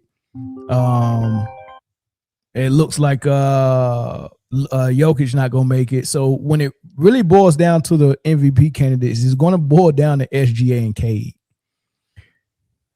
Does Cade have a shot at winning this thing? The homer in me would love to say yes. I would love to say yes. But SGA is just different. SGA is balling on a different level right now. He's balling better than what he did last season and the season before that when he should have won MVP the first time. He's reaching newer and newer heights each year. What you like about what he's doing right now this year? He's more efficient, just and how well he's. I think his all around game has just gotten better. Like we knew what he was on defense. That hasn't changed. There's no drop off in that. The scoring is I think there's an uptick in his scoring. I mean, he's shooting the three a whole lot better this year too. He's shooting the three a lot better, and the fact that you can get 30 points in 3 quarters, when he averaged. I think he averaged just about 30 last year, right? But he was playing all 4 quarters. He got the scoring title last year. Yeah, but he was playing all 4 quarters. The fact that he can get the scoring title this year, and is then played in what, almost half of the games, no fourth quarters. 16 out of 32 games. I mean, dude is just putting the ball in the bucket at a high rate. On top of the fact that he's still getting his teammates involved. Chet is still getting 20-point games. J-Dub is getting 20-point games. The team is just is balling on a different level. I do like what Cade is doing in Detroit, though. Cade is really coming into his own as a potential superstar. I just think there needs potential superstar. You don't think he's a superstar already? He's a star. You got to see him do something in playoffs. He's a star. And I think for me, for Cade, watching Cade, I love it. I'm rejuvenated with Detroit basketball again. You know what I'm saying? And it's incredible to watch. And to the conversation earlier, Cade is doing it and not being ball dominant. Cade can bring the ball up, or Cade. He been ball dominant. But no, he's not ball dominant like Luka is. No, not like Luka, but he's the point guard and he's averaging 9 assists. Like he's doing his job. He's doing it a little bit like Luka, but not quite as extreme. Like he's doing it in a good way. He comes off the ball enough times, and where he don't wear himself out, and he's still playing really good defense. So I respect what he's doing. Dame Lillard was kind of like that too, but it was more respectable the way they did it. Like Luka is just disrespecting the. Mm-hmm. Golly. But I think again, like SGA is just too good right now. I think Cade could definitely finish the season second in MVP voting, and I would be perfectly fine with that. But I think it's really SGA's trophy to lose, barring anything crazy happening, like God forbid an injury, or he just falls off a cliff production wise. I don't see any of that happening, but as long as it's SGA's trophy to lose. And I'm perfectly okay with Cade being second this year. Cade is on the way. Don't get it twisted. Cade is on the way. So he ain't done nothing to challenge SGA for his SGAs to lose. That's what you're saying. I think Cade is doing well, and of course Cade is going to get better, but I think SGA is just that much better right now. Okay. And how you see it, Britne? I'm similar in a way. I think for me, what impressed me most about SGA, once he figured it out. I didn't think confidence could take another level, could take another step. Boy, his confidence is right now. So dominance of this kid, I don't see anybody overstepping or overtaking over anything. SGA. He's hot. He's one right now, and I think he's been my MVP last year. So, I like Cade Cunningham. I watched him a few times this season, and then against the Sixers, that's what really impressed me the most to see him. And the things that he was doing on both sides of the basketball and the clutch gene that he has. Cade got a clutch gene, and so does SGA. I just think SGA, like I said, he figured it out. So, and the fact that you sent in during fourth quarters. Yeah, that's crazy. Insanity. That's ridiculous. Still not sitting in fourth quarters because you getting blown out. Sitting in fourth quarters because y'all blowing people out. Yeah. SGA like, okay, I'm done. I did my job. I want to take some rest. This is my what they call it?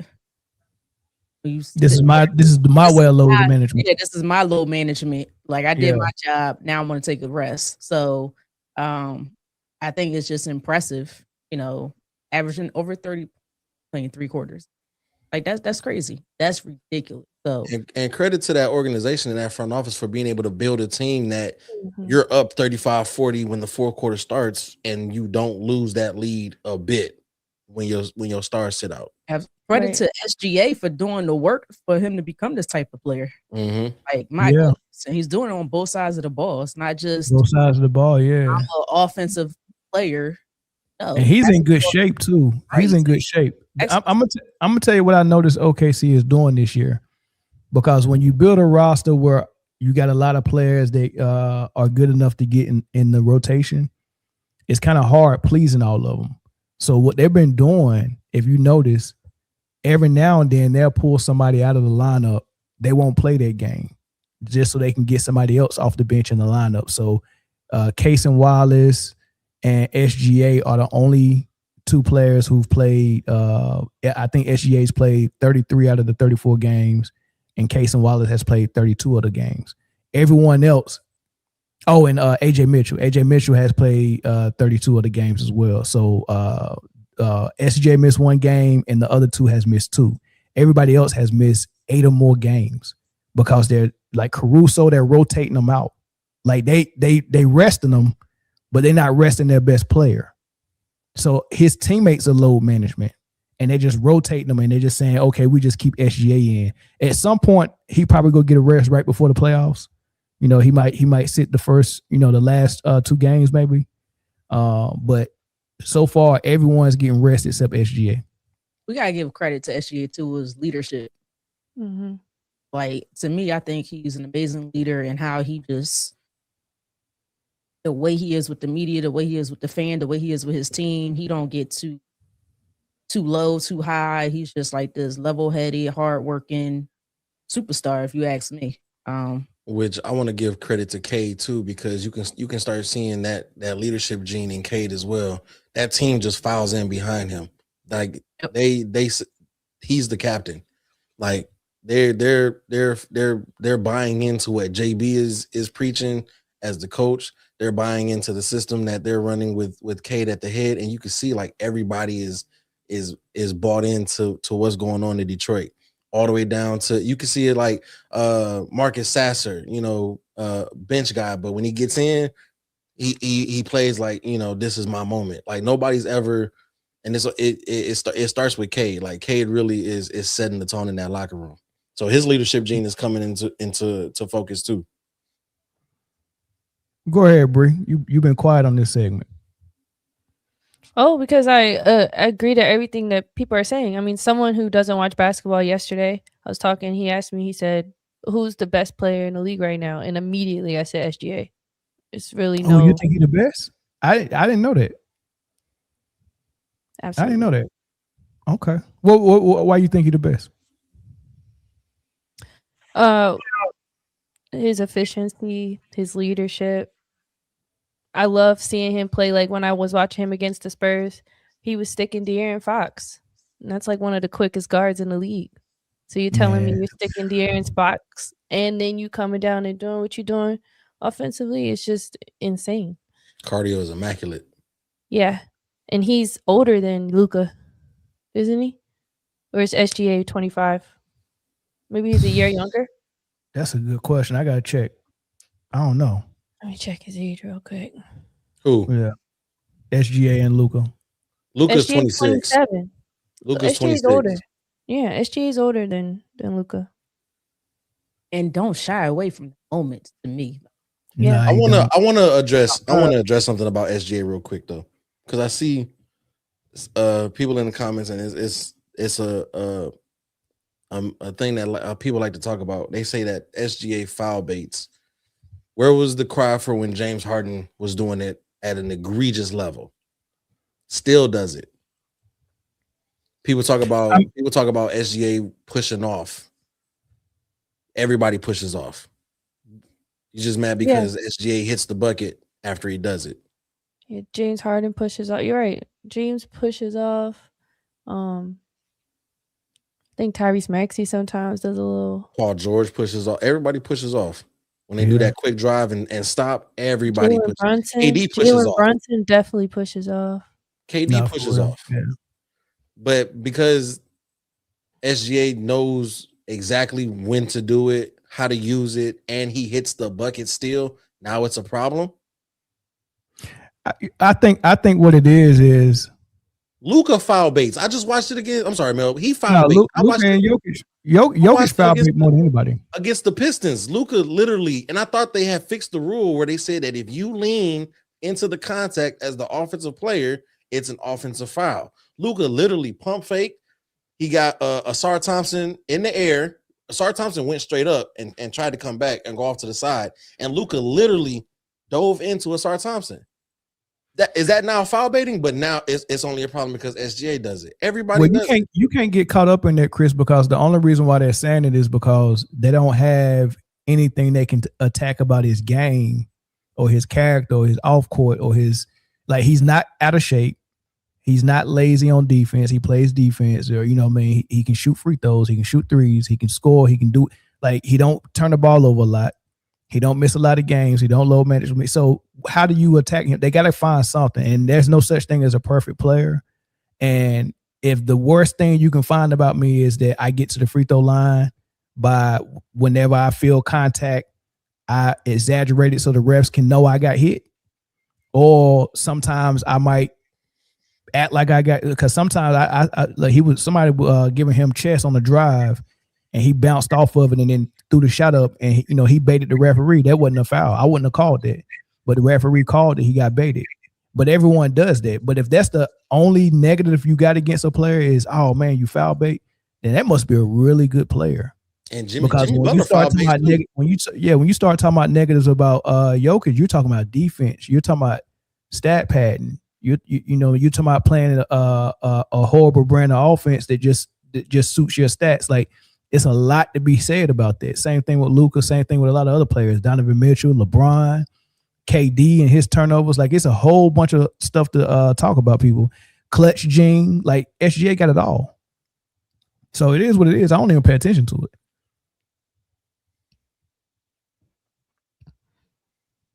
I don't pay attention to it. But we got a really fun segment. If you call it for one, you gotta call a spade for everybody that plays the damn spade. Yep. Yeah. Moving the goalpost is unacceptable. I got a quick question for you guys. Yeah. Since you mentioned 3 of the 5 top MVP, whatever players are gone, right? Or most likely gone. I'm not gonna say gone, but most likely. Who would you say is the next 3? So SGA and Cade right now is SGA, Cade, and I think you got to put Jaylen Brown in there. Oh, true. Tyrese Maxey. Unfortunately, Tyrese Maxey might get some consideration. He might get some votes. He might get some votes for sure. Why you gotta say unfortunately is crazy? Yeah, it is insane. Where are we putting Jalen Brunson at? I was gonna say, what about Jalen Brunson? Right there with Maxey. I think Brunson and Maxey is on I think they're right there. You Jaylen Brown before Jalen Brunson. I am. You were doing that the other day with the All-Star voting, y'all. He was doing that. Yeah, I know. Out of the 2 Jalen's, I'm taking Brunson every time. I don't know, man. I think Brunson takes a bit of just a smidge of a hit because he has Cat. But that's Cat. That's Cat though. Who does anybody else not get frustrated when we see Cat like take the ball every time and just drives it in? Like, anybody else get frustrated by how dominant of a ball like that Cat is so dominant with the ball? But we got to remember. We got to remember. Jaylen Brown is doing this by himself. He is Derek White. Jaylen Brown is doing this by himself. I know. It wouldn't be by himself if they played Anthony Simons correctly. Actually, let's actually talk about this though, because Jaylen Brown got lucky to be on the Celtics. If he wasn't on the Celtics, I think it'd be another Michael Porter Jr. in the Nets case. Because if you watch their offense and their coaching system, Missoula got them together. How you telling me you got Quetta who can't even jump off the ground? You got Peyton Pritchard who's 6'2". You got Derek White and then Jordan Walsh. And your system is still running well. You put Luke Garza in there, y'all still running pretty effortless. Like their system itself is great. So I agree. Jaylen Brown is great, but if we put him on a different team as he is right now, he's still gonna be the same guy. We're not giving the Celtic system enough credit here. Well, I mean, the reason why the Celtic system works is because it starts with defense. You know what I mean? And we mistaken, like, defense has been so whack in the last 10, 15 years that now that some teams have decided, no, we're going back to playing real good defense, physical defense. We look at that and like people look at OKC and say that's a super team. All they doing is playing defense. That's all they doing. And that's what Boston does. And they're just relying on Brown to get those 30 points a game. He's a bucket, man. He's delivering that. I guess what I'm saying. Do you hear what I'm saying though? You're saying that the Celtics system are winning, and it's not just because Jaylen Brown's getting them 30 points. Because if that was the case, then the Nets would be winning. Do you see what I'm saying here? I understand that the Boston Celtics they're on a string with their offense, and the system is good, but I can't use that to discredit Jaylen Brown. Because I think Jaylen Brown would, he would still be getting the same points. But yeah, you're right. The wins. I'm not discrediting Jaylen. I promise I'm not discrediting Jaylen. It's a marriage. But if Jalen Brunson and Jaylen Brown have about the same stats, and Jalen Brunson still has these, Mikal Bridges is even in the top 10, 15 being considered as an all-star. And look at Jalen Brunson still thriving. There's 4 Knicks players being considered as all-stars. And Jalen Brunson is still that guy. That shows you that shows you that Jalen Brunson has a little bit higher level of help than Brown got. Remember, Brown lost 5 key players. Right? The record they got now, they weren't even supposed to have. And that system that we're saying is so good was trashed the first 10 games and it got turned around. So you got to get kudos to Missoula and all those players, but definitely got to get kudos to Brown. And then the last part of it is who's better on defense, Brown or Brunson? It's harder to get by Brown than it is Brunson. Now I noticed. I just feel like now we're just gonna always go to defense. I'm sorry, Brittany.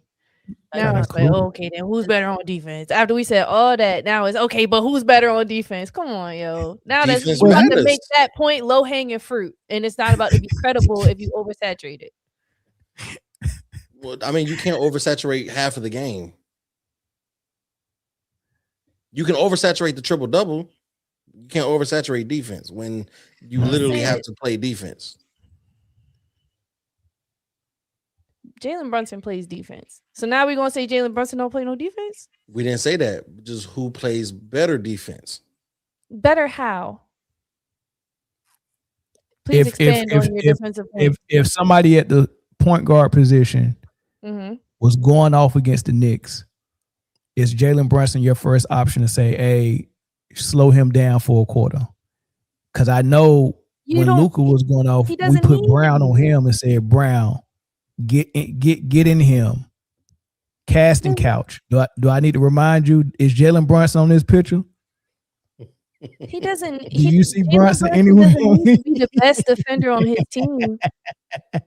And look at his height. They're not going to be putting him on anybody too crazy. Life's not fair. I understand. I mean, it's not Brown's fault that he's 6'5" or 6'7". That's the point. That's the point I'm trying. Like, I see where you're trying to go with this, but my rebuttal to that is these guys aren't even the same height. And Jalen Brunson is still delivering I understand. I love Jalen Brunson, and I think he competes on the defensive end. Jaylen Brown playing better defense doesn't make him a better player than Jalen Brunson, who still plays good defense. Like, we're not going to take away Jalen Brunson's defense just to prove your point for Jaylen Brown. Well, look. Well, hold on, Bree. If we're saying that they're even offensively and it cancels out, the only thing that's left is defense. So there's no way of us to make a determining. I didn't say they canceled out. You said that. Okay. Oh no. Okay. I thought you said that. My bad. I said if anything, the stats, Jaylen Brown's last December has been amazing. I'm not going to knock that. His December month has elevated his stat line overall. Mm-hmm. Whereas though Jalen Brunson has played this whole season like this. Yeah. His December month was good too. I think he got Eastern Conference Player of the Week. I mean, month, which made Jaylen Brown mad. So, Bree, do you think, or who do you think offensively? Say it again. Who do you think offensively? Who do you think offensively is better? It's better. I'm sorry. I think Jaylen Brown shoots more threes. He got that up on him for sure. But Jalen Brunson's mid-range game is undeniable. It's unstoppable. And he has this unique ability and size. He can put a guard on the block. Not saying he does it a lot, but he just has that way about him. It's so unique to his game that I respect. And I love, and it separates him from a player like Jaylen Brown. So offensively, maybe Jaylen Brown has more versatility and has what's like a long a deeper bag, quote unquote, if you're talking about each level of offense that a player can have. But I think Jalen Brunson. Do you have any ranch dressing for this word salad you serving? You gonna let me finish my point? Yeah, I'm sorry. I put blue cheese on my salad. Tell him, Bree. Tell him. So to answer your question, Britne, I think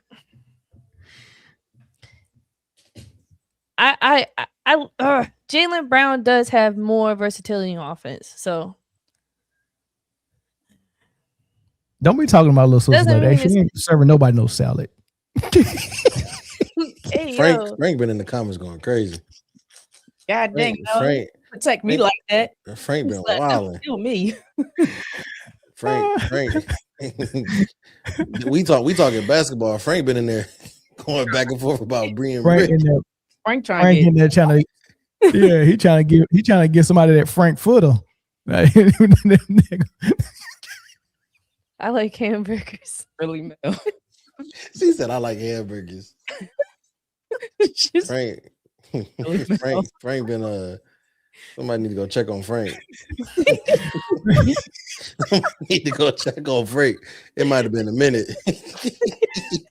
Might have been a cool minute for Frank. Somebody go do a wellness check on Frank, man. Send them boys by the house. Frank watching the show with a Luka Jokic jersey dress on with no drawers.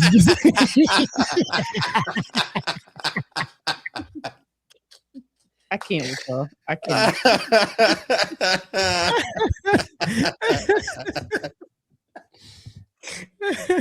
Oh man.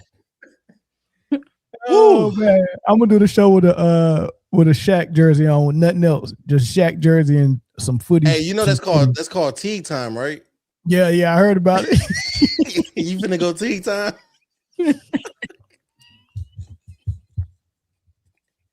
Oh, geez. Hey, Bree, Bree, you got tea time and then stand up on camera. Bree, you still got your college jersey? No, I burned it. It don't exist. Britne got a Jalen Hurts jersey somewhere around there. Oh, she. Britne might get a daggone Jalen Hurts belt if she win this pick'em joint. I'm mad, dog. I'm hot. I'm out of it. I don't think unless y'all royally fuck up this week. Yeah. Which Chris, this last, I'm 6 games. Happened. I'm 6 games back though. You toast. You toast. Only person got a chance is me. Not true. It might happen because this is a game where certain teams sit their starters, certain others won't. Mm-hmm. Yeah, so it's interesting, man. The only way I win is if I rattle off a perfect week and y'all drop 6 games out this week. That's it. Yeah. Good luck. I with wanted that belt this year, man. I just didn't do good in fantasy at all this year. I didn't either, man. Well, I was in the championship game, so I ain't gonna say I ain't do good, but you know, I'm used to that number 1 spot all times, man. You know, basketball fantasy is just trash. Basketball fantasy. Basketball. Listen, and Bree, I am so sorry. I am so sorry. I gave it a shot. I gave it a shot. I have not adjusted my lineup in 2 months. I don't want to hear it. Britne and Joseph are the only ones playing, and maybe Jay. Jay will play sometimes. I'm playing too, bro. I haven't adjusted my lineup in a good minute. I forgot to adjust it the last 4 games. I was like, I be getting notifications. So and so is in your starting lineup and not ruled is out. I'm like, bruh, my whole lineup be out. I'm like, dude, I can't drop these good players and pick up people. You know what I mean? So I'm like, man, bruh. I need a second, dog. I need a second. The whole time, I be seeing Bree transactions all the time. Drop this person, pick up this person. I was just like, you know what? You got it. Bree undefeated. She stopped podcasting so she can win this thing. It's not gonna feel good to win the league when y'all not even playing. Hey, it feels good to me. I don't care. I'm still talking junk. If I win, I'm still talking junk. Just consider this your LeBron 2020 bubble ring. Huh? Consider this your bubble ring, Bree. No, definitely a bubble ring. Don't count it. Hey, listen, just an update on this Denver and Cleveland game. Without Valanciunas, because he got hurt last game, without Jokic, without Aaron Gordon, without Cam Johnson, and they're winning by 9 going into the 4th quarter. And Murray has 31 with 7 assists and 0 turnovers. They playing good. Man. Watson got 19. Now, mind you, they don't have a center. They're playing 4 guards and a small forward trying to stop. Go ahead. I was just gonna say, I love how Denver is actually a big team. Like with Tim Hardaway out there. No, I'm saying they're tall. Guards, like they're that's why like they're a tall team. You know, they're not as tall as like Houston, but they're tall. Yeah, but Mobley and Jared Allen. If you would have seen that first quarter, Bree, I was like, how they go play this game? It was like all they was just doing was just throwing the ball at the rim, and Mobley was just jumping and dunking it. He got about 5 lobs in the first quarter, or just rim running, and they trying to front the post, and they just threw it at the rim, and he just dunked it right there. The ball was. You got the game on right now? Well, yeah, I'm watching it right here. Why you pointing like that? Huh? Motherfucker pointed like a referee. I'm watching it right here. Knife edge. I'm watching the game right here. It's all about that knife edge. You gotta have that knife edge when you talk to him. God. So you don't see. Once the chief, always a chief, man. Hey, shit, mate. Yeah, he said, dang, I thought Murray needed to be spoon fed. Have we not learned from watching Michael Porter? So the first narrative that Michael Porter Jr. needed Jokic to score. Now he's showing you in Brooklyn he don't. 28 a game. Gordon scored 50 the first game of the year. Murray has already scored 50. Like these dudes don't need Jokic to spoon feed. 4th quarter Murray is a different animal, and Jokic better than that call for the ball when Murray's hot. Yeah, ain't that crazy that Jokic is like some people say the best player in the league, some people say the second best player in the league, but he's not nowhere below number 2. Ain't it crazy that being the second or first best player in the league, that Murray, it almost reminded you of Shaq and Kobe, because in the 4th quarter it was Kobe time, and it's just like that with Murray and Jokic. Man, I thought that was unique. Oh, that's a good call out. Yeah. All right, our last segment, Bree, take it away. Let's go. This is gonna be fun. Right? And this is for the fans, because everything we do it for y'all. You feel me? So this final segment is the People's Choice segment. You spoke, we listen, so it's PC time. All right, we have a few topics that fans typed into, requested that we speak about, and so we're gonna discuss them now. And they're so random and shuffled and different, But if you ever want us to talk about a topic, make sure you comment, drop it below, because this people choice segment is gonna come back to the screen nearest you. Okay, again, people's choice. All right. First topic. Are y'all ready? I'm ready. Let's do it. All right. Here we What go. got? First, I'm excited. I'm excited too. Yeah. First topic on the docket is rebuilding the Nets and their path to being good again. What does that look like? Hold on, let me look at their draft picks. Joe Tsai Hold on, selling the Chris. team has to be first. Chris, pull up the roster. I'll pull up the draft pick. Because you know what? Because what they're saying is they think that because Michael Porter Jr. raised his stock, that he's trade bait and they should trade him for assets. Like, so that's a discussion. So I guess we can start there. Do you keep Michael Porter Jr. as a piece, or do you sell him to the highest bidder? Keep him. Keep him. That's your cornerstone. They don't know how to right now. draft well. Yeah, well, look. First, again, Joe Tsai has to sell the team. Right. Yeah, he do. He do. That's the starting point. I got the roster right here. Whenever you're ready. Okay. All right. So here's my last question. If you keep Michael Porter Jr., is he too old to still be in his prime by the time you get him the help he needs? Because you might need to move him while he's still formidable, valuable, and then see if you can get all the same people around the same age at the same time. You get what I'm saying? He's only 27 right now. What do you think you're going to get from Michael Porter Jr.? A draft pick. What? Probably a top 15, top 20. Like what would? It depends on the team. Like right now, Detroit needs a number 2 scorer for Cade. Would Detroit give a number 1 pick up, a first round pick for Michael Porter Jr.? I think they would. Probably, possibly later in the first half. Was that something? Sure. Like what type of player you will possibly get for him? At this point, it's just picks about the Nets. Like I don't care about what we getting back, because right now we're building everything through the draft. We're rebuilding, and we're gonna draft talent that hopefully superstars can see during free agency, or stars can see during free agency, and be like, okay, I see the potential over there. Let me go. That's how you're not gonna get nobody else of value any other way. You're in pure rebuild mode. New coach, new management, new owner, and just collect as many draft picks as you can. Pull a OKC. You keep saying new owner. New owner. Are we going to get a new owner? I can't say this enough. Joe Tsai need to go. We know this, but what that happened? I just need to make sure it's out there, and the radio waves pick up on it and understand.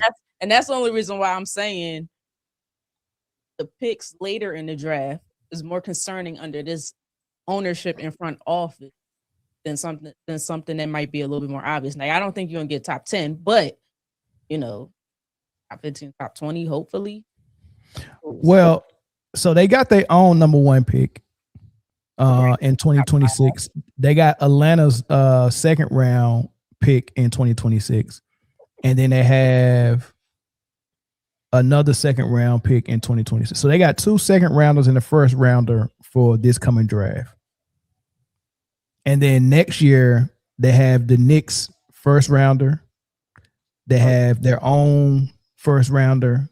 They got the Lakers second rounder. So they got 2 first rounders and a second rounder next year. So two seconds and a first this year, and 2 firsts and a second next year. That's a lot of draft capital as it.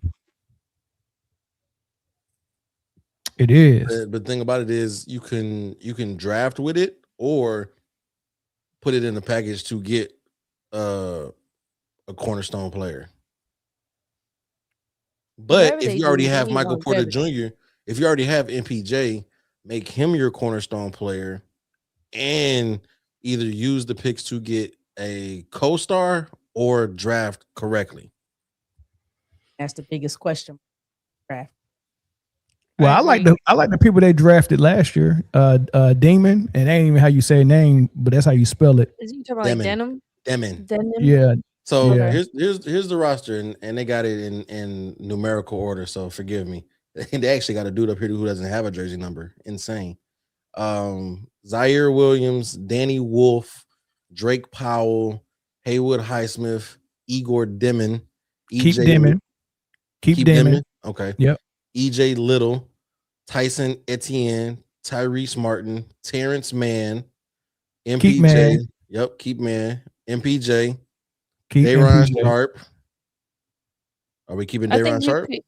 you can leverage him off, but he is like a second unit. If Claxton's out, they lean on him a lot. Yeah. Noah Clowney, Jalen keep Wilson. Clowney. Keeping Clowney? Yes. Okay. Absolutely. Jalen Wilson. Okay. Cam Thomas. Now that's a tough one right there. It might be time. Yeah, I agree. Because he can score, but they just don't know how to use him. Right. Yeah. Is he not the starting point guard? He shouldn't be, because it's something. He only thing he does is score. That's all he does. He's only played 11 games this season, but in those 11 games, he's averaging 21 points. Yeah. So, you got Nick Claxton. I don't think you let him go. No, keep him too. You keep Clowney, Claxton, Porter Jr. Then who they trade? Who is gonna get what type of value are they gonna get if they're trading off guys that don't matter? Because everybody you just named for them to keep. No, I'm talking about if their contract is expiring. I ain't say trade them. If I'm saying it's part of the rebuild. Who can you afford to let go? Yeah, the people I definitely going to resign and keep. Yeah. And then the other question is how much cap space do they have available this offseason? I don't know who the free. Yeah, that's a good question. Let me see. I'll try and pull that up.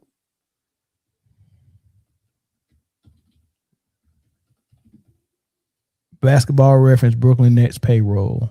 All right, so the free agents after this season is Cam Thomas. All right, we can start there. Are we re-signing him or trading him at the deadline this year? Because if we don't trade him and we're not able to re-sign him, then we lose him for nothing. So I guess Cam is definitely trade bait. I would trade him. If you're not trading him, or if you're not playing him how you should, then trade him. He scored a ball, so I think it continues. Not gonna get much. Somebody can use that point production off the bench for sure.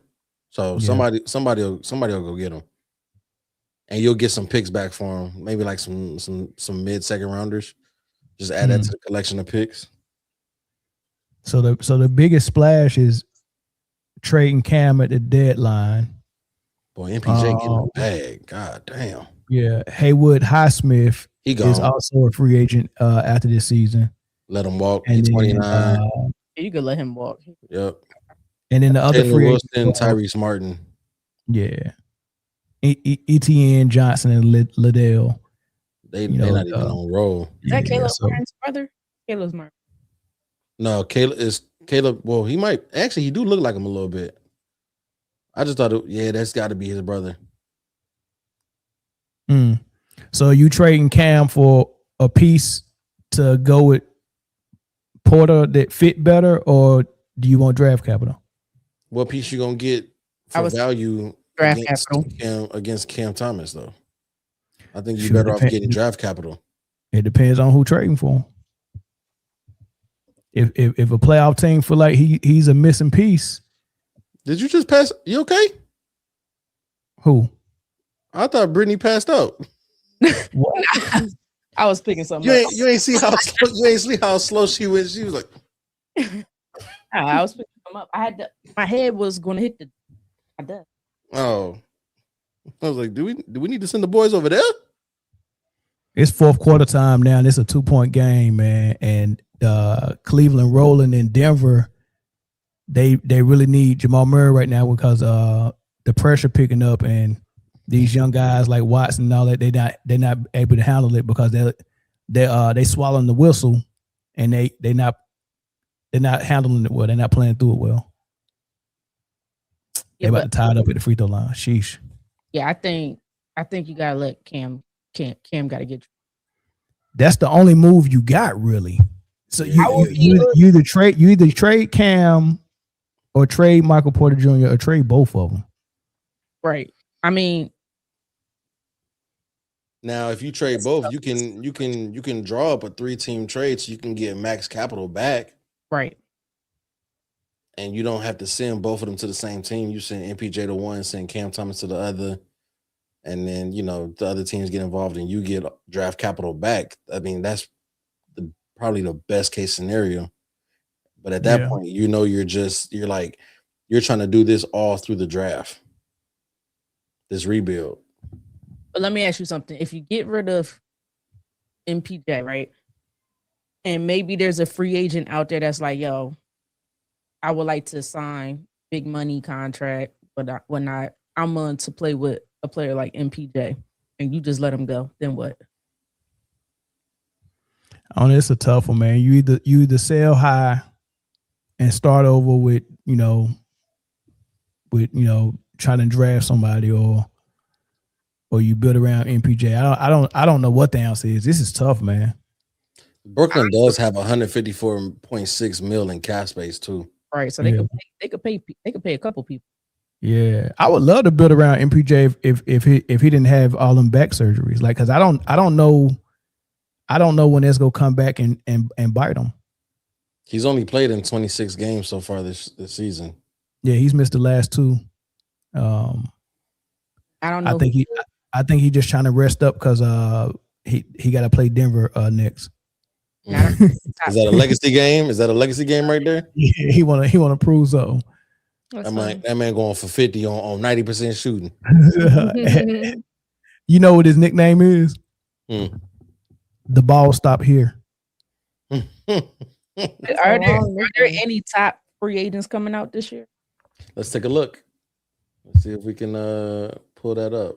And while we pull that up, for anyone who just joined, we are currently doing People's Choice. And the question that was asked from the people is rebuilding the Nets in their path to being good again. All right. So top potential free agents, unrestricted and player options include LeBron, Trae Young, James Harden, Draymond Green, Fred VanVleet, Anthony Simons, Kristaps Porzingis, Kobe White, Nikola Vucevic, Tobias Harris, John Collins, Dyson Daniels. I don't think this is accurate. That's a lot of booty bread because LeBron James should be the top. Was LeBron James on there? He's a free agent after this year. Let me see what I can find. So he's restricted free. All right, so found it.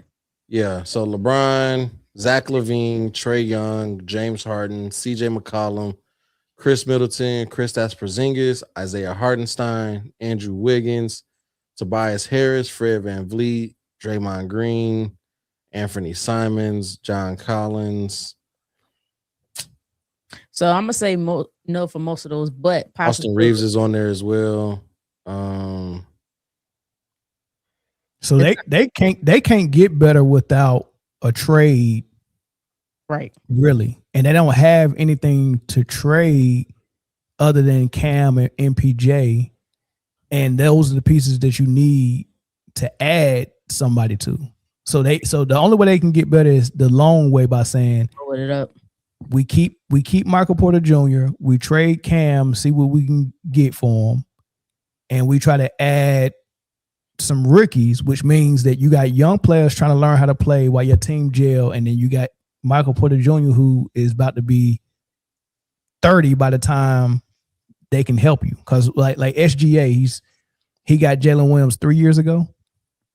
His first All-Star was last year, and that's when they got to the finals. So he had to wait 2 years for Jalen Williams to be able to help him. Michael Jordan had to wait 3 years for Pippen to help him, right? No, more than that. How long it took Pippen to help Michael Jordan? But I don't know, man. So, I mean, what you think the answer is, Bree? You got Michael Porter Jr. Is a young buck too young to pair with him and then wait for them to become something? I say what one thing the Nets haven't had in a long time is continuity, and they finally seen a star like Michael Porter. I say hold on to him. Do something different than what you've done these past few years. Go ahead and hold on to him and give up, even if that means giving up Nick Claxton or giving up. You know, like, I'm not trying to say that's gonna happen, but I'm saying like I think it would behoove you to do whatever you can to hold on to MPJ for continuity purposes. I got an idea. Because I can see him getting better. I don't see him getting worse. I got an idea. His I don't know if he played with this guy in college. I mean in AAU or in high school, but his old teammate is Trae Young, and Atlanta want to get rid of him. So here's the thing with that, because I was just about to say, a lot of the guys that would be considered top names becoming free agents in this offseason upcoming all have player options. Okay. So that kind of handcuffs the teams unless it is a trade scenario. But then it'd have to be a sign and trade. I got it. Okay, I got it. You make a choice between. All right, so Cam Thomas is trade bait, right? We don't know if we're gonna be able to re-sign him, and he's on the expiring contract. We got to trade him. So Cam Thomas is gone. You make a decision because Clowney and Claxton are similar, except Clowney can shoot the three, and Claxton's a little bit taller than Clowney. You make a decision on which one of those you want. Do you want the defense from Claxton, or do you want a little bit of defense with some offense from Clowney? You pick one of them. I say keep Claxton, trade Clowney with Cam Thomas for Trae Young. Now you got Trae Young and Michael Porter Jr., which is the poor man Kyrie and KD. Brooklyn Nets had Kyrie and KD. Now you get Michael Porter Jr. and Trae Young with Claxton. Well, Atlanta just got that second pick, so I'm curious to see if they're getting it from New Orleans. I'm curious to see if they're gonna leverage that with Trae and get something crazy stupid. Question mark. If I'm Trae Young, why would I want to go to the Nets when I could possibly go to someone else who has another superstar, somewhere else who has another superstar? We could pair up and then compete for championship. Because he don't have a choice. He don't have a no trade clause. Plus, Michael Porter Jr. is his old high school teammate. He's a free agent this year? No. He's trade bait. Trae Young has a player option. I'm saying I don't think Atlanta would waste that on Brooklyn. Them having a possible first round, second pick, and Trae Young. I don't think they would waste that on Brooklyn. They trying to get rid of Trae. I don't think they would send the pick though. I think Trae Young will be enough. Trae Young is enough of a talent. But if I'm Brooklyn, I'm sitting back. Will Trae Young sign with us for the long term? It would have to be a sign and trade. So like that would have to be agreed upon before the ink is dry anyway, because of his player option. It could be. It don't have to be. It could be. It don't have to be. I'm just trusting that Michael Porter Jr. can pick up the phone and call Trae and say, hey man, Josiah and Marks, they talking good over here, blah blah blah, and convince them, hey, look, we can do something over here. Atlanta don't want him no more. Where else Trae go? And if I'm Trae, I'm like, hey, you ain't been healthy in the month of Sundays. I see you balling. So how you gonna guarantee me that you're gonna stay healthy past this year? I need Michael Porter actually pretty doable. Pull up Michael Porter basketball reference and see how many games he played since. Durable or doable? Well, good and well, I didn't say the latter. I didn't say I thought you said doable. That's just a doable. Right. So nah, that's foul. Y'all think I'm saying some doable for some Michael Porter? He's durable. You BBC earlier, so your mind be going crazy. Big baller correlation, man. Lord have mercy. Y'all mind being the gutter so far. 2020, 2021, 61 games, 21, 22, 9 games due to injury, 22, 23, 62 games, 23, 24, 81 games. Damn. Okay. That's impressive. 81. Off them back surgeries for sure. Him and Dwight Howard. Is Giannis a free agent? Stop it. He's not a free agent after this year. He's not a free agent. Okay. His name would have been at the top for sure. Yeah, especially because of his contract. He's getting traded. All right, so let's make a decision. We all good on Trae Young, pairing him with Michael Porter Jr. and Claxton, and then using your draft picks to get something in the draft. Who knows you? It's first of all, it's a lot of good players coming out of the draft. Y'all college basketball is insane right now, dog. So who knows? They might get it. They might be in the lottery. So can I add one more thing that might be able to help Brooklyn? Yeah. So you get Trae Young, you got MPJ, you still got a lot of money left in cap room.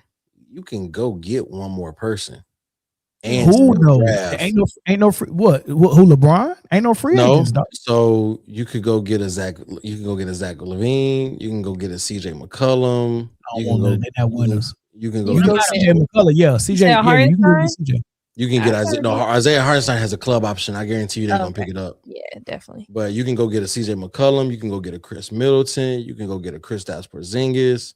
You can get Tobias Harris. You can get Fred VanVleet if he doesn't take his player option. Anthony Simons is unrestricted. That's microwave love, man. I'm trying to slow cook this thing, man. I don't know why they got Terry Rozier up here. He's never playing another NBA game. Take his ass off. Kentavious Caldwell Pope has a player option. So I mean, there's just you're not getting a third superstar, but you can definitely go get a third option and still use your draft capital to draft well. That's just a thought. Just a thought.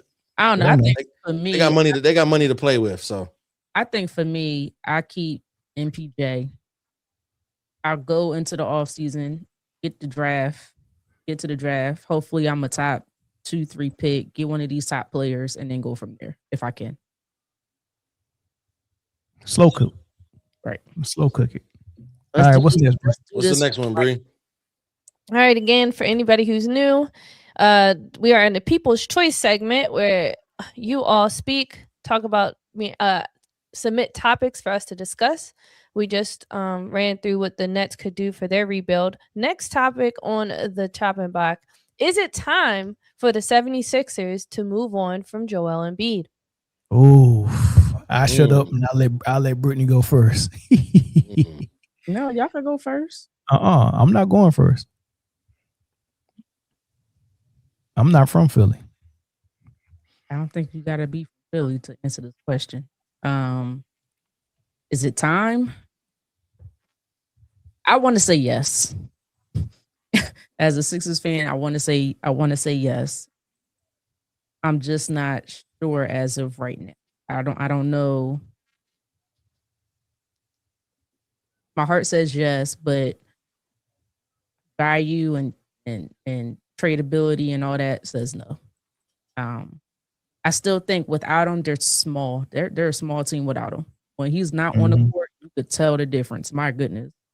But when he's on the court, and he's been improving lately, so it's been a little bit better lately. You can see the defense has to adapt to him when he's on the court, which opened things up even more for Tyrese Maxey and BJ Edgecombe and all those other guys. So I'm gonna say right now, no, but let's reconvene after the season. I think for me right now, what are you going to get for him? Because you have to trade him. You got to trade him. Like he's not a free agent, none of that. I don't know what his value is right now when he's only playing some games and other games. Right. So I think right now at this moment, they're probably better with him than without him. Let's keep it at that. I don't know. The biggest question is what's the value? I think the biggest question is who wants to pick up where he left off in Philly? Who wants to deal with the availability issue and the injury issue? I just don't think that's a grenade anybody wants to land on in the league right now. Exactly my point. So he can't go nowhere. So and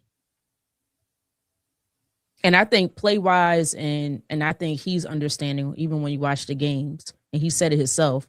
Maxey is the franchise guy now. I'm no longer the franchise guy. He has said this, and you see it now. Maxey is the franchise guy. So, but I still think at this point in time, they're still a little bit better without him I'm sorry, with him than without him.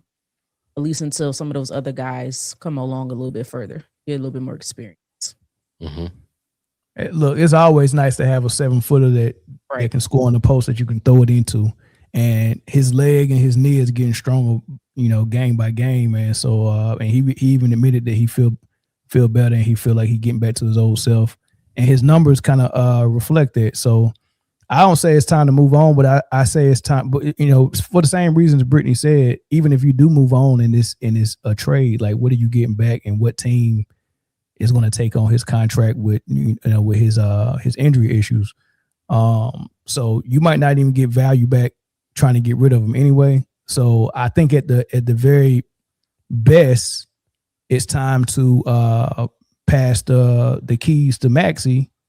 And him take a back seat, and they just see what they can get done with that. So I think damn. What, his salary? Yes. Oh yeah. Oh, by the way, he just signed an extension. Was that this past summer or the summer? No, last summer, I think. But he got another 3 years. Player option voided and extension signed September 19th, 2024. Right. Good agent. And great agent. Do you listen? That was the year when we knew last year he wasn't going to really be able to play last year. The only thing that benefits y'all is that his 2026-2027 season is a player option. If he decides to opt out and become a free agent, then that'll kill off the 120 plus that you guys will owe him after that. Right. But I mean, we'll see what happens, because if he's on the hook for 55 this year, 58 next year, 62 the year after, and 67 the year after that. I mean, he's a superstar. That's what they get. Yeah, but golly, players get. But and Paul, you hold on. You got 3 people getting over 100 mil. Paul George is getting 105. Joel is getting 176, and Tyrese is getting 168. Right. So if Embiid can round into, like you say, he's been looking much better. But I'll take Embiid at 75-80% over a lot of players. So I'll keep it. Yeah, it's only like three centers that you'll take over Embiid, even the way he is. You know what I mean? Embiid is still Embiid. He just, he just gotta get them knees in order. He was running down the court yesterday. You go get some bionic knees, man. He'll be straight. Go get them metal joints. Go get them titanium knees, man. He'll be all right. He was jumping the other day. I was like, okay, now we're heading in the right direction. But we'll see what happens. Yeah. But I think, I don't know, if you ask me, I gotta give him credit because he was coming back when he shouldn't have been. I think he only did more damage to himself by trying to come back early at times to help the team. Yeah. For the years. He team first for sure. Mm-hmm. But nobody gives him credit for that. Nope. Mm-hmm. It's all about what have you done for me lately with NBA fans. Mm-hmm. Every time. Next one, Bree, what you got? All right, we're on the People's Choice. We're going to head to our third topic, and this was probably the most interesting one submitted, and I can't wait to hear everyone's thoughts. Someone asked, the players need to start getting credited an assist for passing to a teammate that immediately after gets fouled in active shooting and makes their free throws. Yes. I agree. I'm going to put it back up because it's pretty long, but I agree. Ain't no way. Please expand. I need to hear why. Okay, so I'll explain why, right? So I am a gamer. I play 2K, right? So for 2K? me, when I pass the ball and immediately he gets fouled and goes to the line, I should get an assist. But I think that should also, because think about it like this: in the league, you pass, he goes up for a shot, gets fouled. He goes and still gets points. He's only at the line because he went to go do a scoring motion after you pass the ball. It should be. It should at least be half an assist. 0.5s. Wait, I'm sorry. Did he make the shot or did he miss it? He missed it because he got fouled. He misses it. And then he goes to the line and hits the free throws. You assisted a foul. You didn't assist a score. And the person He the scored S at the in line. parentheses. So if they make a free throw or just one, then the person automatically gets the assist. They don't gotta make both. You'll put No, both free throws. parentheses Both free in the throws. S. You gotta make Both both. free throws. Okay. I put it to you this way, Chris. Guys, at least make the shot. If I put it to you this way, Chris, if I'm bench pressing and I'm maxing out and I ask you for an assist on my last rep, you assisted me, correct? Okay. All right. Now, if you dropped me off at the gym and I walked in and did that, that's not an assist. So if you passed me the ball that got me fouled and got me to the free throw line, you didn't assist my score. You assisted me getting fouled. Just like you assisted me going to the gym. You didn't assist my I mean, lift. I see I both did sides. the lift by Now- myself. Now, I do want to ask a piggyback question to you from that original question. So, do you guys know what a hockey assist is? Yep. Mm-hmm. No. Do you think so? A hockey assist, the two people that touch the puck before the person scored both get credited with an assist. Oh, okay. That's kind of like lacrosse. So, would y'all be okay if they implemented that in the NBA? No. I wouldn't be okay with what would it be the purpose? What, just so we can have more stats? Now, We next already thing you got know, problem with stats as it is. yeah, what if the Now you player want somebody to have 32 assists in the game? that's what's gonna happen. Exactly what's gonna happen. No. And then they go like, oh my God, he's the GOAT. We're gonna have double doubles as like the standard. People just gonna be averaging double doubles. Bench players That's out normal. here averaging bench players averaging 10 assists because they were the second person to be able to touch the ball before it went in. I was just wondering, but I do agree that if a player passed to another player, they get fouled in the act of shooting immediately after the pass, and they make both free throws, it should count as an assist. I feel like it's the same thing with a turnover. If you throw the player the ball and he don't catch it, that's your turnover. You're the person who threw the ball. Correct. And the turnover don't go to the person who didn't catch it. So I feel like the flip it offensively, if you did everything you could, you did your part on the assist, and they get fouled, you just don't get the assist. Because an assist is when the bucket is made, not when you go to the free throw line. The free throw line is not even considered a field goal. So then why would you get an assist for it? Facts. Preach. Okay. I see the standpoint. I understand it. That's why I changed it to you have to hit both free throws. Now to the comments, if they pass it to somebody and that player goes up, gets fouled immediately, and it goes in, it still is an assist. It is, right? On the N1? It is. On the N1, Okay. It is an assist. But the because it's a field N1 goal, because it's a field goal made. Yeah. So just to clear anybody who's confused about that, if I pass it to Mel and Mel goes for a layup immediately after and gets fouled, but he goes in, I still get the assist. I think what they should change, I think we should advocate for them to change that turnover thing, though. I don't think I should get a turnover if someone else don't catch the ball. Well, if you throw some bullshit, Right, it depends. like remember when DeAndre Jordan threw that shit into the stands and it was for LeBron? That's DeAndre Jordan's turnover. That's true. Right. And I think that was DeAndre Jordan's last game played with LeBron. The Nuggets seen it and was like, yeah, we're not gonna play you either, brother. But if I we ain't gonna play you either, brother. If I threw it right in your vicinity or and it touched your hands and you dropped it or you turned, then yeah, that should be. And you know what? To piggyback further, but into another sport, I feel like interceptions need to be changed and receivers can get logged for interceptions as well. Because if the ball hits you square in the chest or the hands and you miss it and then it gets intercepted, that's your fault. The quarterback did his job and put it on the money to where you can get it. You lost it and now it got picked. Well, yeah, I think it's different for football and basketball because the quarterback is getting pressured. And to make a good play, sometimes you got to get the ball out of your hands. And if you see a receiver open, it might be a receiver got bricks for hands. You still got to let it fly and see if he can catch it, right? And if it goes straight through his hands and it's an interception, it's on the quarterback, right? You threw it. Now, in basketball, you the point guard, once you got possession of the ball, you can keep possession. They're not going to come and tackle you. You just got to be able to keep the ball away from them, not get stolen. You know what I mean? So if you throwing passes that you know your center can't catch, like sometimes you see a center running, sprinting down court, and you know this dude can or this girl cannot catch and move their feet at the same time. Jay was like that. I knew if I'm passing a ball to Jay and he's a moving target, that's a hell no. So if I throw it and it goes through his hands, that's my fault. You get what I'm saying? So a point guard got to know his personnel. But you can also believe in someone.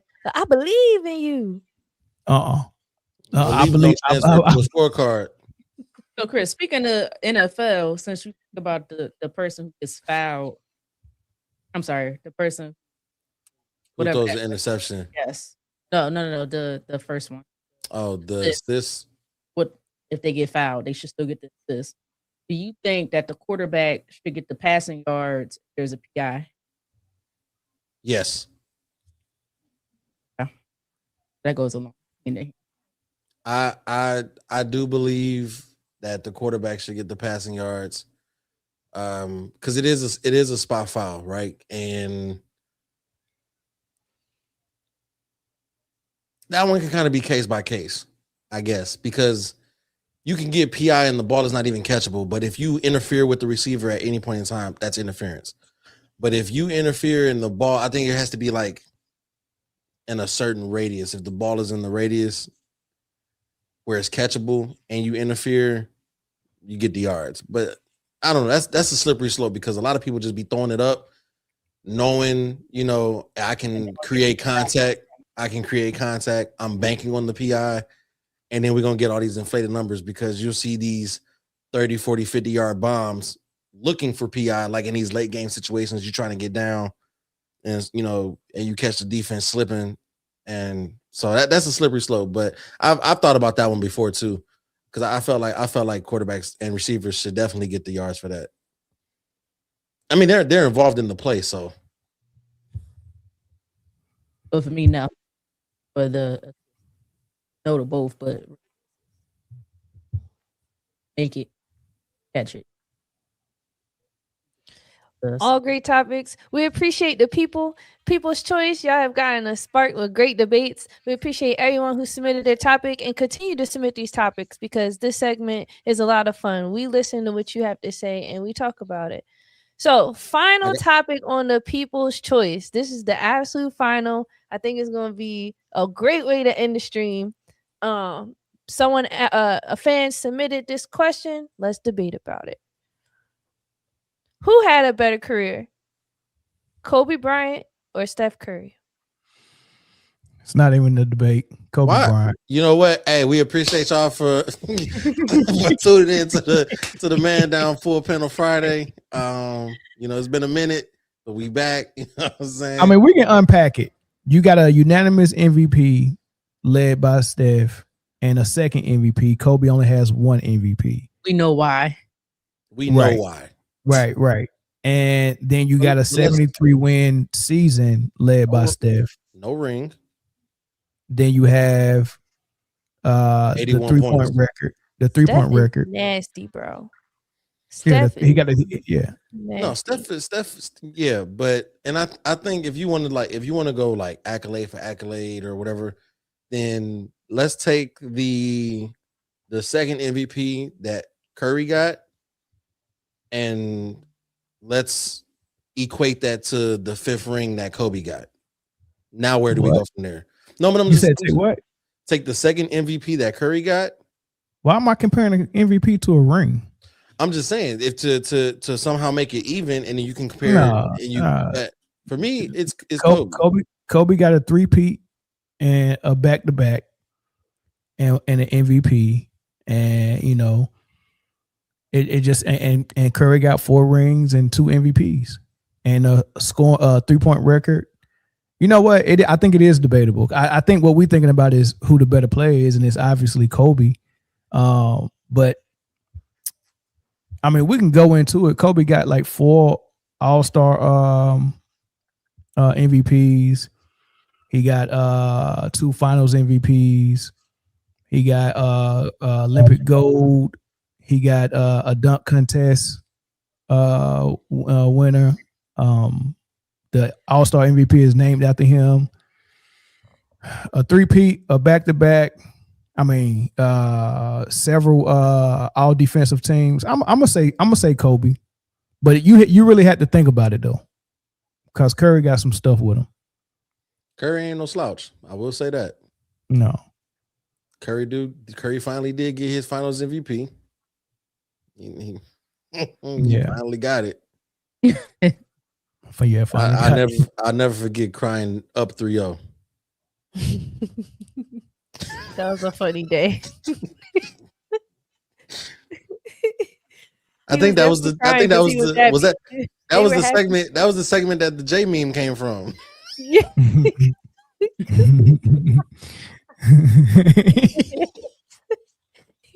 He was definitely excited and happy. He's like, he was definitely crying tears of joy. He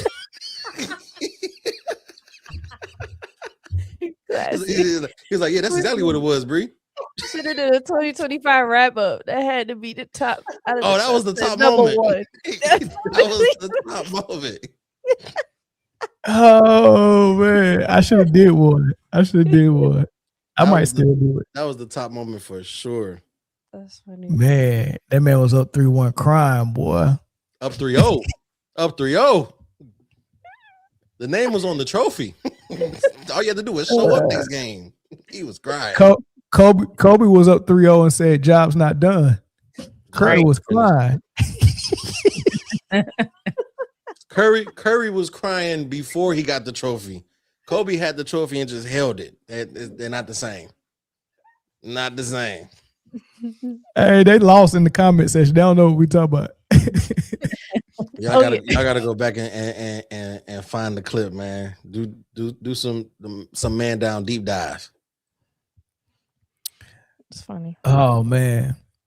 But Denver is gonna have to figure out a way to get Murray a shot without dribble high screen and roll, because all they did in the fourth quarter was double every time Murray tried to even if he didn't use the screen, the double came.